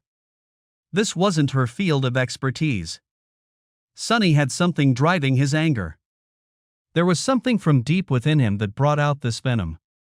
Sunny, why is this situation angering you so deeply? It seems your reaction far exceeds the situation. You think I overreacted? He sighed. Yes, I'm sorry, but to totally burn all bridges with your friends, risk the loss of your family. I'm not saying you should have agreed with or gone along with it. All I am saying, the way you dealt with it seems so out of character for you. I know I handled it badly, but they disrespected me, all of them. Especially Helle. It's not about blame or shame, Sunny. I would just like to get a better handle on why it outraged you so much. Nair, I know you aren't supposed to take sides, but honestly, you can't tell me you'd be okay with your husband going on a date with another woman. We already covered this. As I already told you. If it was in the right environment with somebody I trusted implicitly, I would be all right. Sunny just sighed and gave her a sullen stare. She saw his pain, it was etched deep into his features. What say we start there? Your friends. Ex-friends, Sunny snarled. Sunny, I got the impression that you had a very close friendship with the other husbands. Is that a fair statement? Yeah, we were pretty close, I guess. Would you say you trusted them? Yeah, as I said. We were close. So what changed your mind? Something must have happened for those men to go from close trusted personal friends to a group you saw as capable of lying to you, attempting to trick you. What happened, Sunny?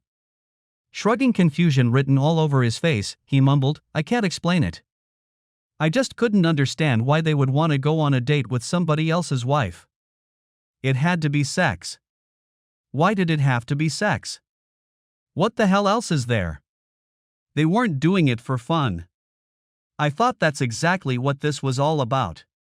My understanding is, everybody in the group understood that there were rules, there was no sex on offer. It was just for fun.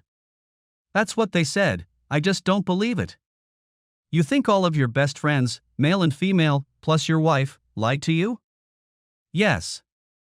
I don't know why, but yes. Sunny felt stupid. He knew it didn't make sense, he knew, but didn't. This is what I don't understand, Nair said softly. She had to try and make it less confrontational. Sunny, you have an absolutely fabulous group of friends. One day you are best friends, and the next you think they are trying to hoodwink you. It just doesn't make sense. Not on any level. What's your point, Nair? There's no point, I'm just trying to understand why you think that. Did one of them say something? Infer to you that they were looking for something sexual? No, it was just a feeling. Sunny sighed. She shook her head. I'm sorry, Sunny, but that just doesn't make sense. These people are your best friends, your family. Why would the wives want to do that? I don't know. Sunny, you say you love your wife? This is where I get confused. It's the contradictory nature of your statement. You say you love her, but think she is capable of doing something so horrendous as lying to you so she can have sex with somebody else.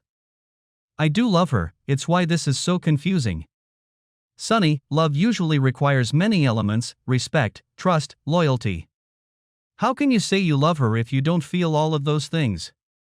I don't know, maybe she's been seduced by the others. With a shake of her head, Nair whispered tellingly, You don't believe that, Sunny. I can see it in your eyes. Even you don't believe that. Silence surrounded them, the little clock on the wall ticked softly as Sunny focused his attention on it. Anything not to look at Nair. Be honest with me, Sunny, explain why you think she would do something like that to you? Again there was no answer, Nair tried a different tack. Let's talk about your childhood.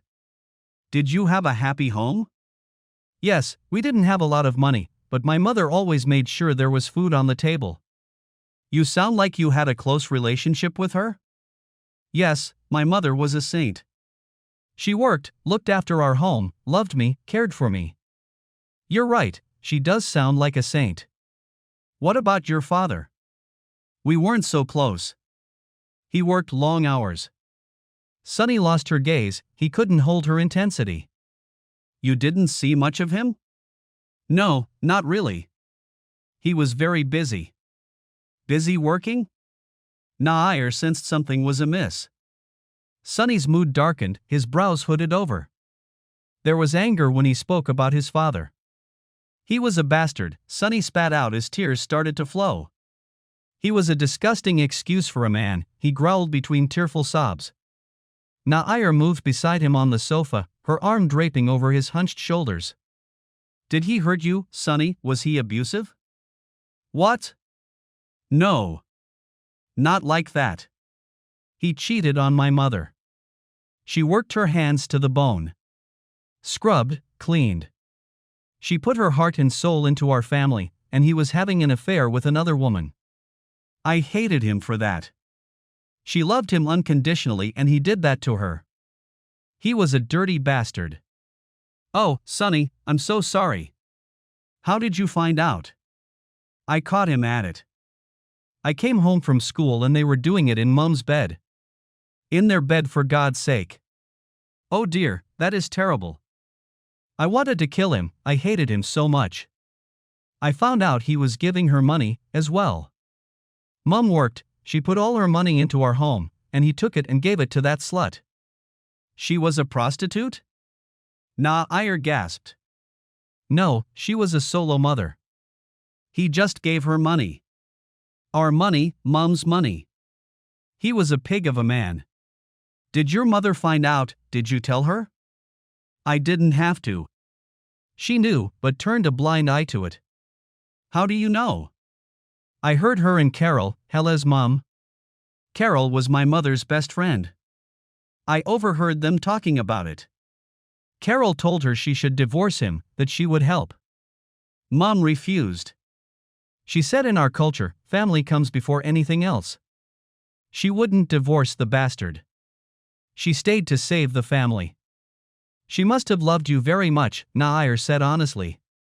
Yes, but she was ridiculed for it. That slut he was having the affair with was proud of it. She didn't try to hide the fact. Other women mocked my mother for not having the strength to kick him out. Nair was starting to get a sense for what troubled Sunny. Do you wish she had divorced him? Yes, she should have killed him, or at least kicked him out. The man was a pig. Sunny, she stayed for you. She was looking after you. She wanted you to have a father figure. He was no father. He was always too busy shagging his slut. Never came to sports games, school events. All he ever thought about was himself. They sat together for quite a while, Ngier's arm draped comfortingly over his shoulder, Sunny bawling his eyes out. When he finally managed to get control, Nair asked, "Is that why you have doubts about Hele? You think she's cheating on you?" No, it's the guys. Why would they be satisfied with just a date? They would want sex. Why else would they do it? I can't answer that. I don't know them. What I do know is, they are your friends and you trust them. I think you have let your father's actions color your judgment of everybody. I think you're afraid that the dates will lead to something sexual. Of course it bloody well will. It's what it's all about. Is that why you didn't want to participate? You were worried you wouldn't be able to control your urges? No, but I worry that there is something of my father hiding inside me. Lurking in the shadows, just waiting for the right moment to destroy my life. Sunny, your father sounds like a man with a lot of issues. I also think that your worries are groundless. You have suppressed all these emotions surrounding your father and they have colored the way you see yourself and other men. You have let your fears and insecurities get in the way. I think you should be proud of who you are. The fact you think the dating game is silly, rather than an opportunity to find some casual sex, speaks highly of who you are. So you think it's silly, the dating thing? If you want my honest opinion, I think it's a dangerous game to play. I would like to say it's a marvelous idea. Unfortunately, I think human nature will get in the way, somebody will get hurt. I'm not talking about sex, I'm talking ego. With all the guys going all out to be better, somebody will get bent out of shape. If I had a group of friends as tight as yours, I would relish the chance to spend some time with somebody other than my husband. Forget about the sex aspect. I'm talking about some intimate moments with a man, safe in the knowledge we were doing nothing but enjoying each other's company. You think I overreacted then? Sunny sighed. In a word, yes, of course you did, and you know it. I'm not saying you should do it. All I'm saying is, if you had valid concerns, you should have discussed them, explained your concerns in a rational manner. At least you would still have friends. At the moment, you have cut yourself off from everybody you love. Christ, what a mess. Everything is fucked, he cried exasperatedly. Sunny, you have to talk to Hele. That's the first hurdle. You have to explain why you were unwilling to participate. I have a feeling she already knows. No, she doesn't. She's never mentioned it. In fact, she's always on at me to reconnect with Dad. Sunny, that's because she sees how much pain the separation gives you. When I talked to her about her childhood and about yours, she was very guarded. I suspect if her mother knew about the affair, she will also know. Ah, crap, I hope not. It's nothing for you to be ashamed of. You are not your father. You are your own man. You have a wonderful family. You need to focus on that. What should I do? Just tell her? Yes, she needs to understand why you behaved the way you did. She needs to know there are legitimate reasons behind your anguish. She thinks you are having a nervous breakdown. Why? Sonny, a sane man doesn't start calling his friends wives sluts and cheaters for no reason. You must see that your actions were fairly skewed, way over the top. Yeah. I'm not trying to say you should throw yourself into the dating thing. If it causes you so much grief, then I think perhaps you're better off to flag it. You just have to explain your logic calmly and rationally. You have to separate and remove all the anger. Talk to her with love.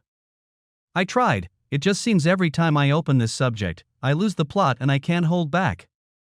Sonny, we could practice some exercises for anger management, but I think that's a separate issue and you need to speak to someone who specializes in anger management. Oh God, really? Sonny, your anger is controlling and destroying your life. You need to find ways to manage that. I have a friend who specializes in this field. I'm sure I could arrange an appointment. He is a lovely man, very understanding. Jesus, it's like my whole life has turned upside down. I have never had issues with anger before. This is a very inflammatory set of circumstances. I think if you look back through your life, there would have been other times when you wanted to lash out, but you kept them suppressed. This one is just more provocative. There is no shame in seeking help. I guess, I just feel like a bit of a loser. I can't even talk to my friends, that's what I usually do. Sonny, I think you're blessed. Friendships as solid as the ones you have with that group are far too hard to build. It must be part of getting control of your life. You need to try and repair those relationships, build bridges, not burn them down. With no response from Sonny, Nair suggested. If you think you will struggle telling Hella, we could do it together. I can reschedule some clients and we could have a joint session tomorrow afternoon. Thanks, Nair, but I think I need to do this on my own. I started this bloody ski muzzle. I need to fix it. If you could arrange a session with the anger management guy, I will see him. That sounds wonderful, I'll set it up. When are you going to talk to Helle? Tonight, I suppose. No time like the present. I think that's good, just remember to stay calm, talk to Helle in a non-threatening, non-confrontational manner. Let her know that you love her, that you care for her. Most importantly, she needs to know the things you said to her were just words said in the heat of battle. Sonny walked out feeling about as low as he ever had in his life. He had completely stuffed everything up. Helle already had the dinner cooking when he walked in. She was busy in the kitchen when he walked in.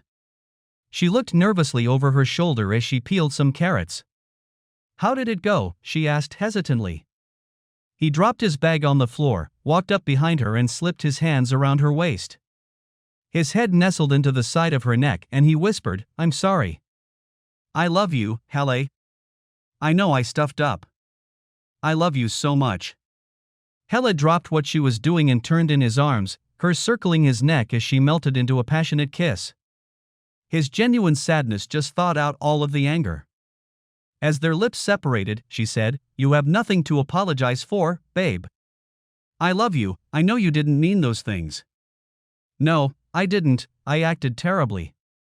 God, I'm an idiot. I had no right to say those things to you. I let my own demons drive my anger. Why, babe? That's all I want to know.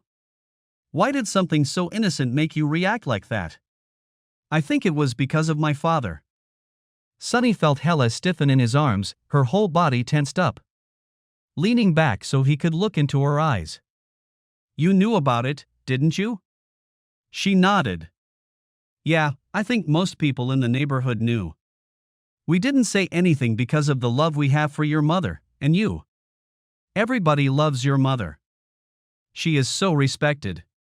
I wish she didn't have to suffer that indignity. Yes, he's a pig of a man. He made a mistake, Sonny. He's an idiot, but he knows that. He is trying to rebuild their marriage. What? How do you know all this? Your mother and I talk most days. She rings to talk to me and the kids. You know that. She told you about it? Yes, she is very happy at the moment. She is making your father crawl over broken glass trying to work his way back into her heart, but she wants it to work. She loves him, Sonny. It's why you have to help. It breaks her heart that you are estranged. You need to talk to him.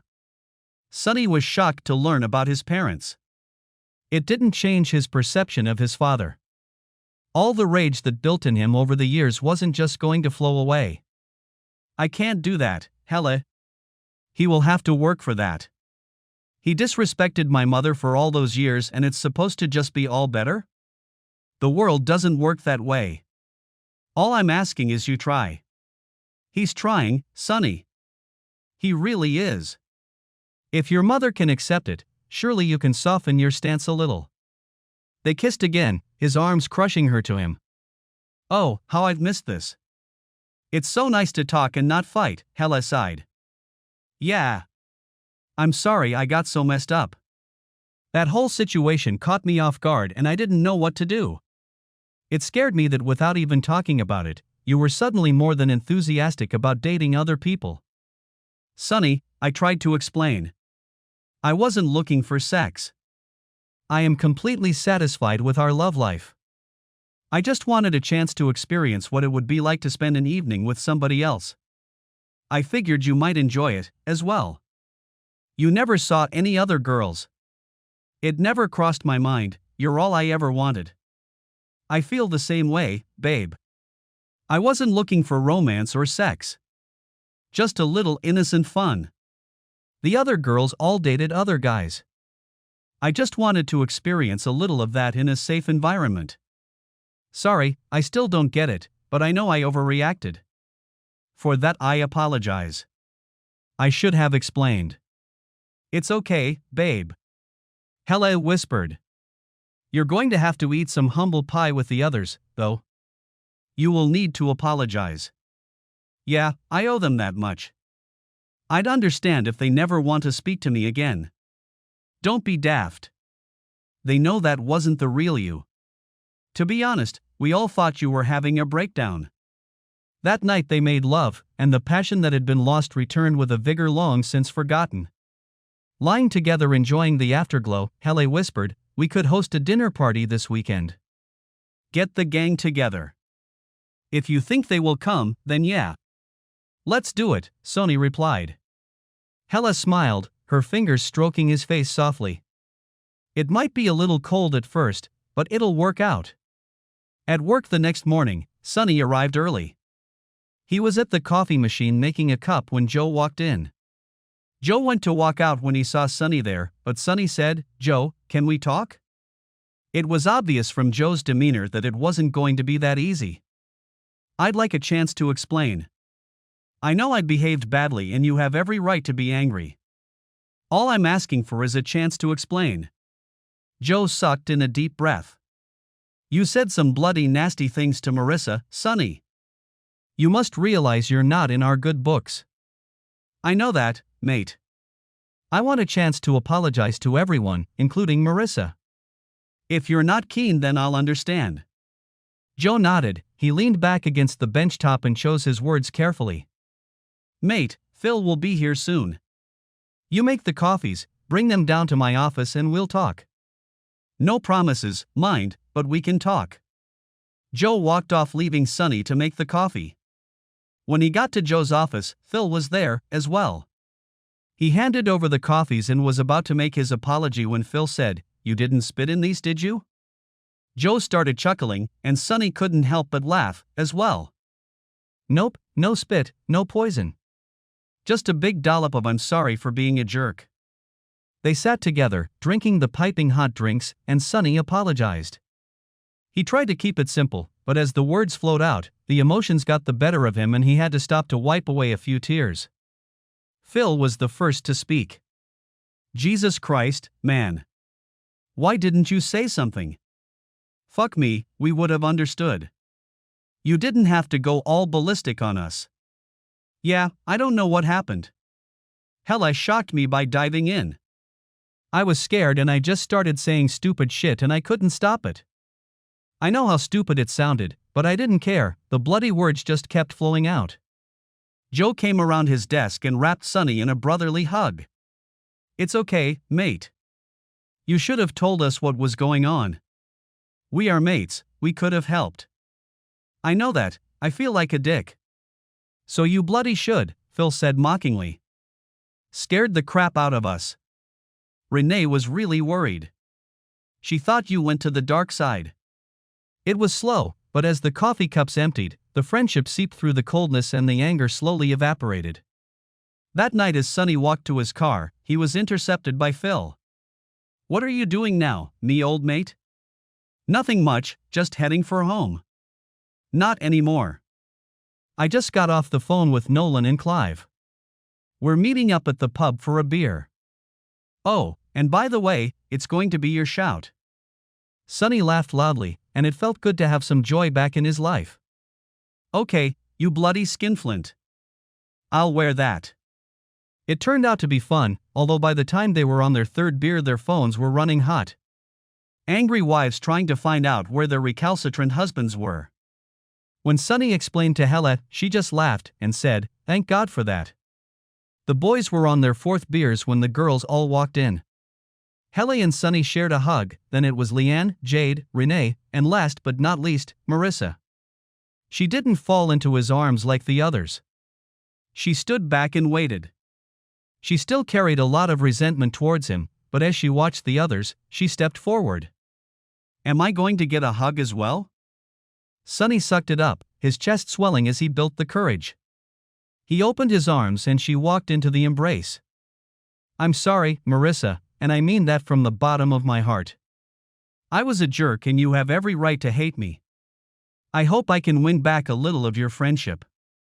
She squeezed him tightly. It's okay, Sonny. It's just good to have you back. Buy me a mojito and we can chat. Of course it meant he had to buy another round. The group started talking, and slowly the laughter returned. Friendships that solid can't be broken that easily. Yeah, it took a battering but the foundations were strong. The dinner party was like old times, the guys all standing around talking football. It was Nolan who said, "Guess I won the dating game." Like hell. Phil muttered. Come on, let's ask the girls who provided the better date. Not you, that's for sure, Nolan jeered. We didn't know you were going to go all out. You spent more on your night out than the rest of us combined. Bloody hell, $6.60. That must have cost a packet, Joe sneered good-naturedly.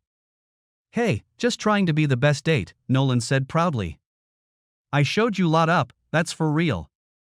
The discussion became boisterous, and the girls came to join in. What the hell are you boys arguing about now? Leanne asked. We were talking about the dates, and whose was the best.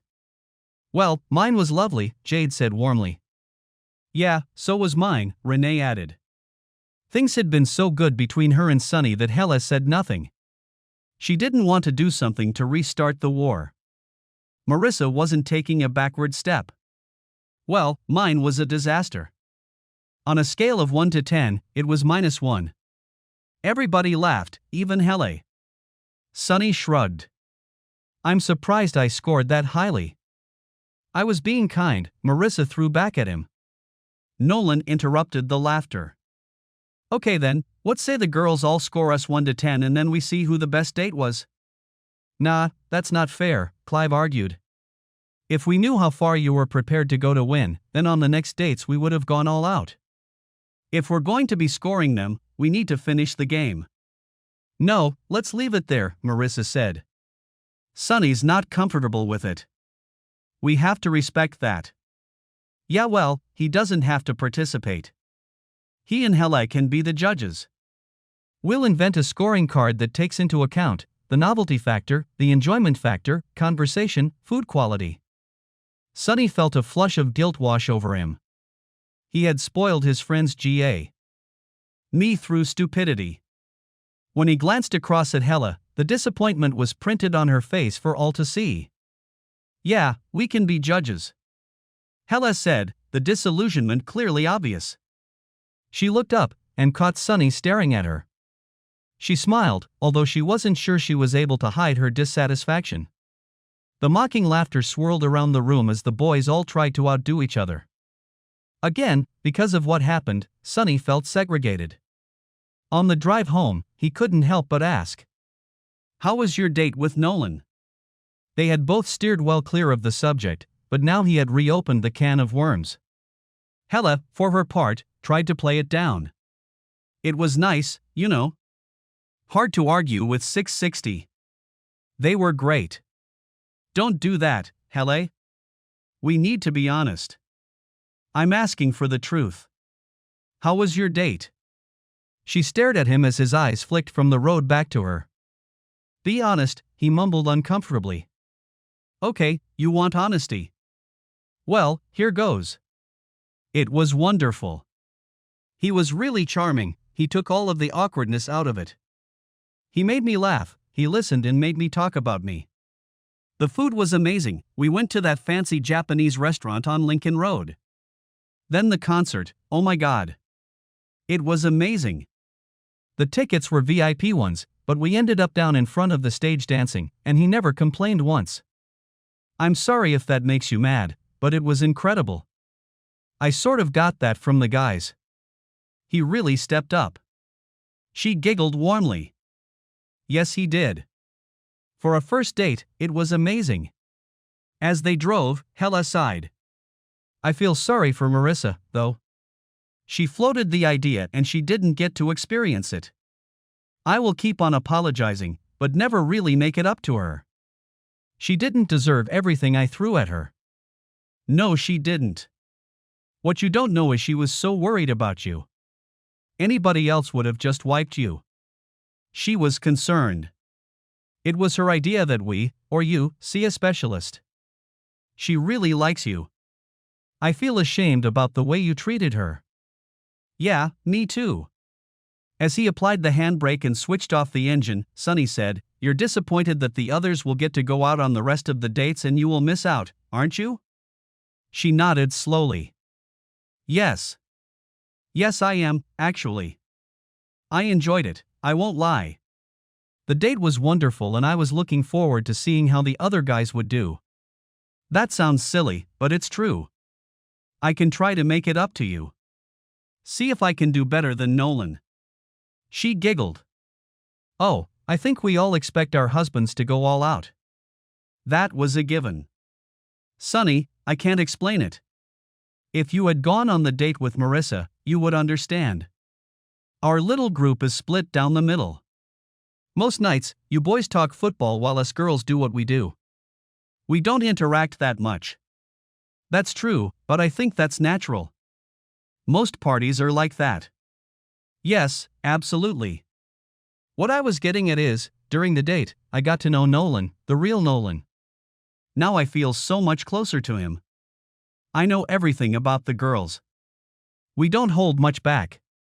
The guys, however, I know very little about. Real friends are like that, they know the real you. Yeah, I get it. Sunny sighed before exiting the car. As he opened her car door, Hella said, "You should do it. Take Marissa on her date." What? No. I don't think that's a good idea. Why not? At least then you would understand. That would make me a complete hypocrite. Who cares? I think you should do it, but you would have to be good. Make it the best date she's ever had. How the hell would I do that? Hella giggled. I know something the others don't know. I mean, the girls know, just not the guys. Marissa used to be a ballet dancer. What? Sunny interjected. I never knew that. She laughed. See, that's what I mean. You know nothing about her. Anyway, what I was getting at is, the New Zealand Ballet Company are in town next week for 2 nights. She's been hinting like crazy, but Joe being Joe, has completely missed them. Are you suggesting I take her to the ballet? Yes, dinner first, somewhere posh, then off to the ballet, buy flowers, oh, and chocolates. Then after the ballet, go to an intimate bar and get some drinks. Talk to her about the show. And you'd be okay with that? Sunny gasped in shock. Yes, of course I'm okay with it, dummy. I said all along that I like the idea. We are all friends. I trust Marissa with my life. My husband, blah, she will make sure you don't get up to mischief. You don't feel any hint of jealousy? Not jealousy. Envy perhaps, but you could fix that by taking me next time. But you hate ballet. I've never been. I think this is an opportunity to try new things.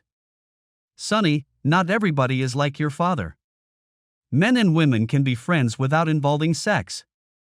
On my date with Nolan, I was never sexually attracted to him. I felt no desire or lust. It was all innocent fun. I'll be honest, it still doesn't feel right to me. Taking another man's wife out somewhere. It just seems wrong. That's because you're stuck in the dark ages. You need to stop thinking about men or women. You wouldn't even think twice about going out with one of the guys. Because it's a woman, it's a no, no. Sorry, babe. I think you're wrong. We should be able to go out with a friend, regardless of gender. Yep, I'm an old stick in the mud. Sunny sighed defensively. At least you're my stick in the mud, Hella said with a giggle and a kiss. They walked inside holding hands. Sunny was more than hesitant. His sessions with the anger management therapist had really helped, and he felt strong enough to talk and discuss his concerns, but to actually ask his mate's wife on a date. Jesus, that was scary. Hella, though, kept pestering him. She actually bought the tickets. When she handed them over, Sunny gasped. Hella? I'm not sure about this. She might say no, I'm still not really back in her good books. If she does, we will go together. It would be our first date. I think you're worried about nothing. She is never going to turn down a night at the ballet, especially Swan Lake. It's her favorite. Sunny knew he first had to talk to Joe. Oh really? Joe sneered mockingly. You want to take my wife on a date? Shit, mate, talk about an about face. Yeah, I know. I'm a bloody hypocrite. It's bloody Hella's idea. She is fixated on the fact that Marissa didn't get her date night. She thinks I owe it to her. I get that you're not keen, mate. Joe laughed heartily. Fuck off, dude. Hella's right, you do owe her. She was in tears when I got home that night. If you're taking her out, you better be on your game. KFC won't cut the mustard. He laughed again. Listen to me giving the bloke wanting to date my wife advice. Hella suggested you guys come over for dinner tonight, and I'll ask her. We can do that, and you better get a decent bottle of scotch. None of that cheap shit you usually get. The dinner was nice. Marissa had softened, and she welcomed a chance to talk to Sunny outside while Hella and Joe did the cleaning up. It took Sunny a great deal of time. They talked work, kids, and general stuff as he tried to build the courage. He had to get a second glass and a refill for Marissa before he just blurted it out. Marissa, I was wondering whether you might like to go out on Saturday night? She just about choked on her wine as she gasped, I beg your pardon. What did you just say? I asked if you would like to go on a date Saturday night? Holy date night, she spluttered. You're okay with that? No, not really. I still feel uncomfortable about it. Hella has been on my case about how unfair it was. She told me I owed you some fun after the terrible things I said to you, and I agree. She smiled warmly, her brow furrowed. That's not much of an invitation. You are only asking because Hella told you to. No, I said I agree with her. I would love a chance to put things right. A chance to get to know each other better. Where are we going? She asked. Sorry, it's a surprise. What should I wear? She inquired mischievously. Well, there will be dinner and dancing, so. I think your very best ball gown and shoes you can dance in. Are we talking ballroom, disco, or dance club? Think ballroom. They walked back inside to find Hele and Joe glued to the window staring at them. You knew? Marissa asked. Yeah, the bloody idiot asked me at work today. It was like he was asking for your hand in marriage.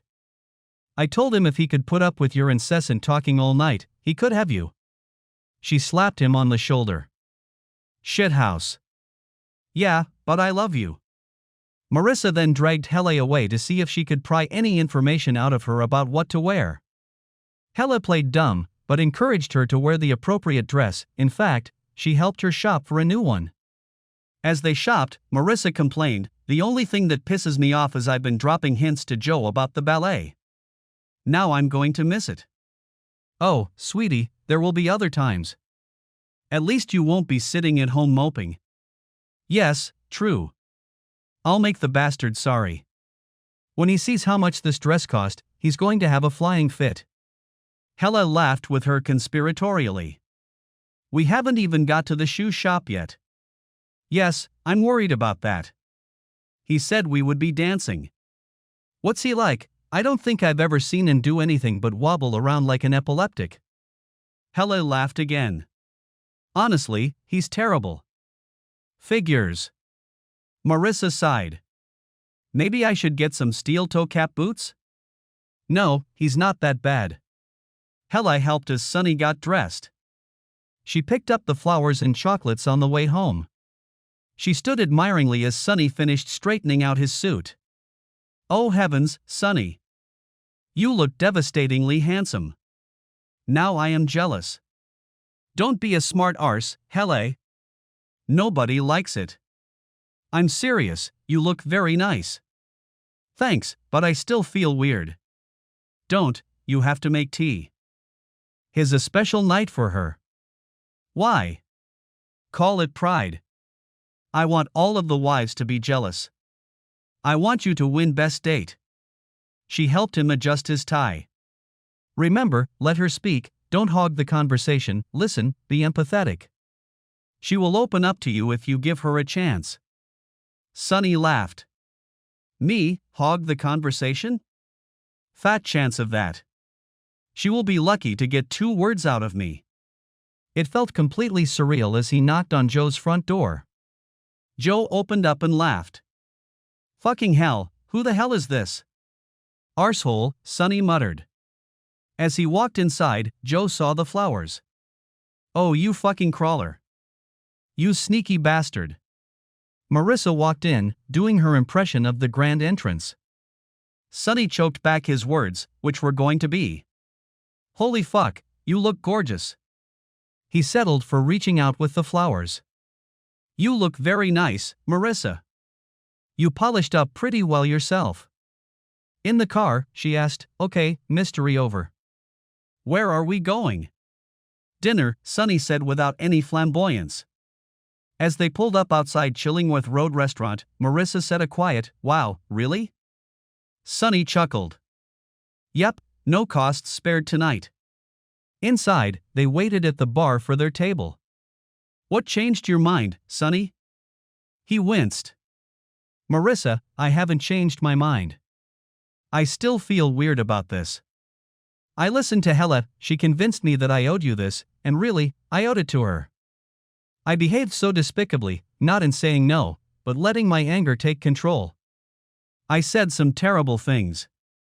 This is my way of saying sorry. Hopefully, tonight will convince you I'm not a complete arsehole. You've made a great start. This place is really good, and the Cosmopolitan is perfect.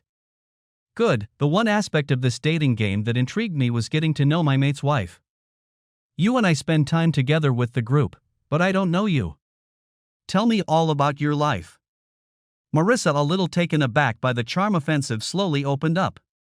By the time the waiter arrived to guide them to their table, the conversation flowed like cascading water. There was laughter, anecdotes, stories from their youth. Over the sensational meal, Marissa finally got to the period of her life where she danced. Really? Sunny sighed. I can't picture you as a ballet dancer. What went wrong? I fell, broke my ankle. It had to be pinned in 3 places. I'm able to walk, but it will never be able to take the stress of dancing. I had to give it up. It broke my heart. I can only guess what that must feel like. I had to hide it away, pretend it never happened. It's why I never talk about it. Joe knows though? Yes, of course. You never go to the theater or anything. If you were that into it, surely you would want to be part of it? No. She shook her head slowly. I asked Joe not to. I wanted to forget. We made up for it in other ways, it's just lately I feel like trying again. What, dancing? No, just going to the theater, ballet, opera. I have been thinking about it. I could do other things. Acting, or perhaps admin. That is my job these days. They finished their dessert, and Sunny checked the time. We better hurry. Don't want to be late. Marissa smiled, managing to scowl playfully. Are you going to tell me where we're going? Not just yet, let's see if you can guess. He opened the car door for her, holding her arm as he helped her in. Ballroom dancing, I can only think of the club, they often hire out pubs or clubs. Sunny chuckled, you realize I said dress as if we were, I didn't actually say we were. Now I'm confused, she said softly. Once they pulled up in front of the James Hay Theater, Marissa gasped in astonishment. How did you know? Oh my God, it was Hella, wasn't it? Yeah, she gave me the hint. Marissa felt the goosebumps. It's what she wanted, but there was still that uncomfortable feeling in her tummy. She had pushed back these emotions. They enjoyed a glass of champagne as Marissa read the program, enjoying the dancer profiles and information. Inside their booth, high overlooking the stage, Sunny guided Marissa to her seat and they relaxed to enjoy the show. Even Sunny had to admit he was impressed. The sound was incredible, the full orchestra sounded so crisp. There wasn't much conversation during the performance. Marissa remained spellbound throughout. There were tiny gasps as the dancers flew through the air or swirled majestically. It was a hell of a show. Afterwards in the bar, they enjoyed a quiet drink as Marissa gushed about the show. Remembering Hella's instructions, Sunny listened. As they talked, little bits of Marissa's story appeared and Sunny absorbed. It was amazing, he learned so much about Marissa that he would never have guessed. This was what Hella had talked about, it started to sink in. It was fun. At Joe and Marissa's house, they pulled up in front of the garage. Marissa sighed. Thank you, Sunny. That was the most incredible evening. I can't express my gratitude. It was my pleasure, Sunny replied. Are you coming in for coffee? Inside, Joe was watching a movie. When he heard the door opening, he jumped up and came out to meet them. Well, did you enjoy it? He asked. Marissa slipped into his arms. It was amazing. We went to see Swan Lake, it was absolutely stunning. Joe chuckled. You sneaky bastard. How did you know? Hey, just because you don't listen, doesn't mean I don't, Sunny said with a taunting chuckle. Joe scowled, reached into his pocket and pulled out 2 tickets. I guess you won't want to go to tomorrow's show then? Joe. Marissa gasped. You got tickets? Sure did. You won't want to go twice though, I imagine. You don't know me at all, do you? She gushed with glee. She turned to go into the kitchen to make the coffee. Joe stood with Sunny. Well, you escaped with your virginity intact then? Sunny smiled before answering. Yeah, it was a nice evening. I really enjoyed it. Marissa arrived with the coffee and they all sat together while Marissa ranted on and on about the ballet. At home, Hella waited expectantly, and she rushed into Sunny's arms, the question hot on her lips. Well, you were right, it was a great night. I enjoyed it immensely. I'm so glad, she sighed. I've been so nervous. Did Marissa like it? He laughed loudly. Did she? She's probably still rabbiting on in Joe's ear. I'm so happy for her. She has talked about little else lately. Joe completely missed all of her hints. No, he didn't, he had already brought tickets for tomorrow night's show. Oh my god, really? Yep, he's a little brighter than we give him credit for. Still waters, huh? She said thoughtfully. That's what I mean, we are all friends, but we know so little about each other. Hella, we don't have to date them to find that stuff out. We just have to take opportunities to talk to each other. We get together a lot, but you're right. We don't talk. That's what we need to change. Yes, you're right, but the date, you did enjoy that? Yes. I still feel weird about it, but I have to say I enjoyed it. The next dinner party was full of teasing and complimentary moments for Sunny. The girls refused to mark the boys on their dating prowess, although Sunny was right up there. Marissa gushed about how good it was. The decision was made not to finish the dating game, although with all of the hype, the guys decided they all needed to pick their game up.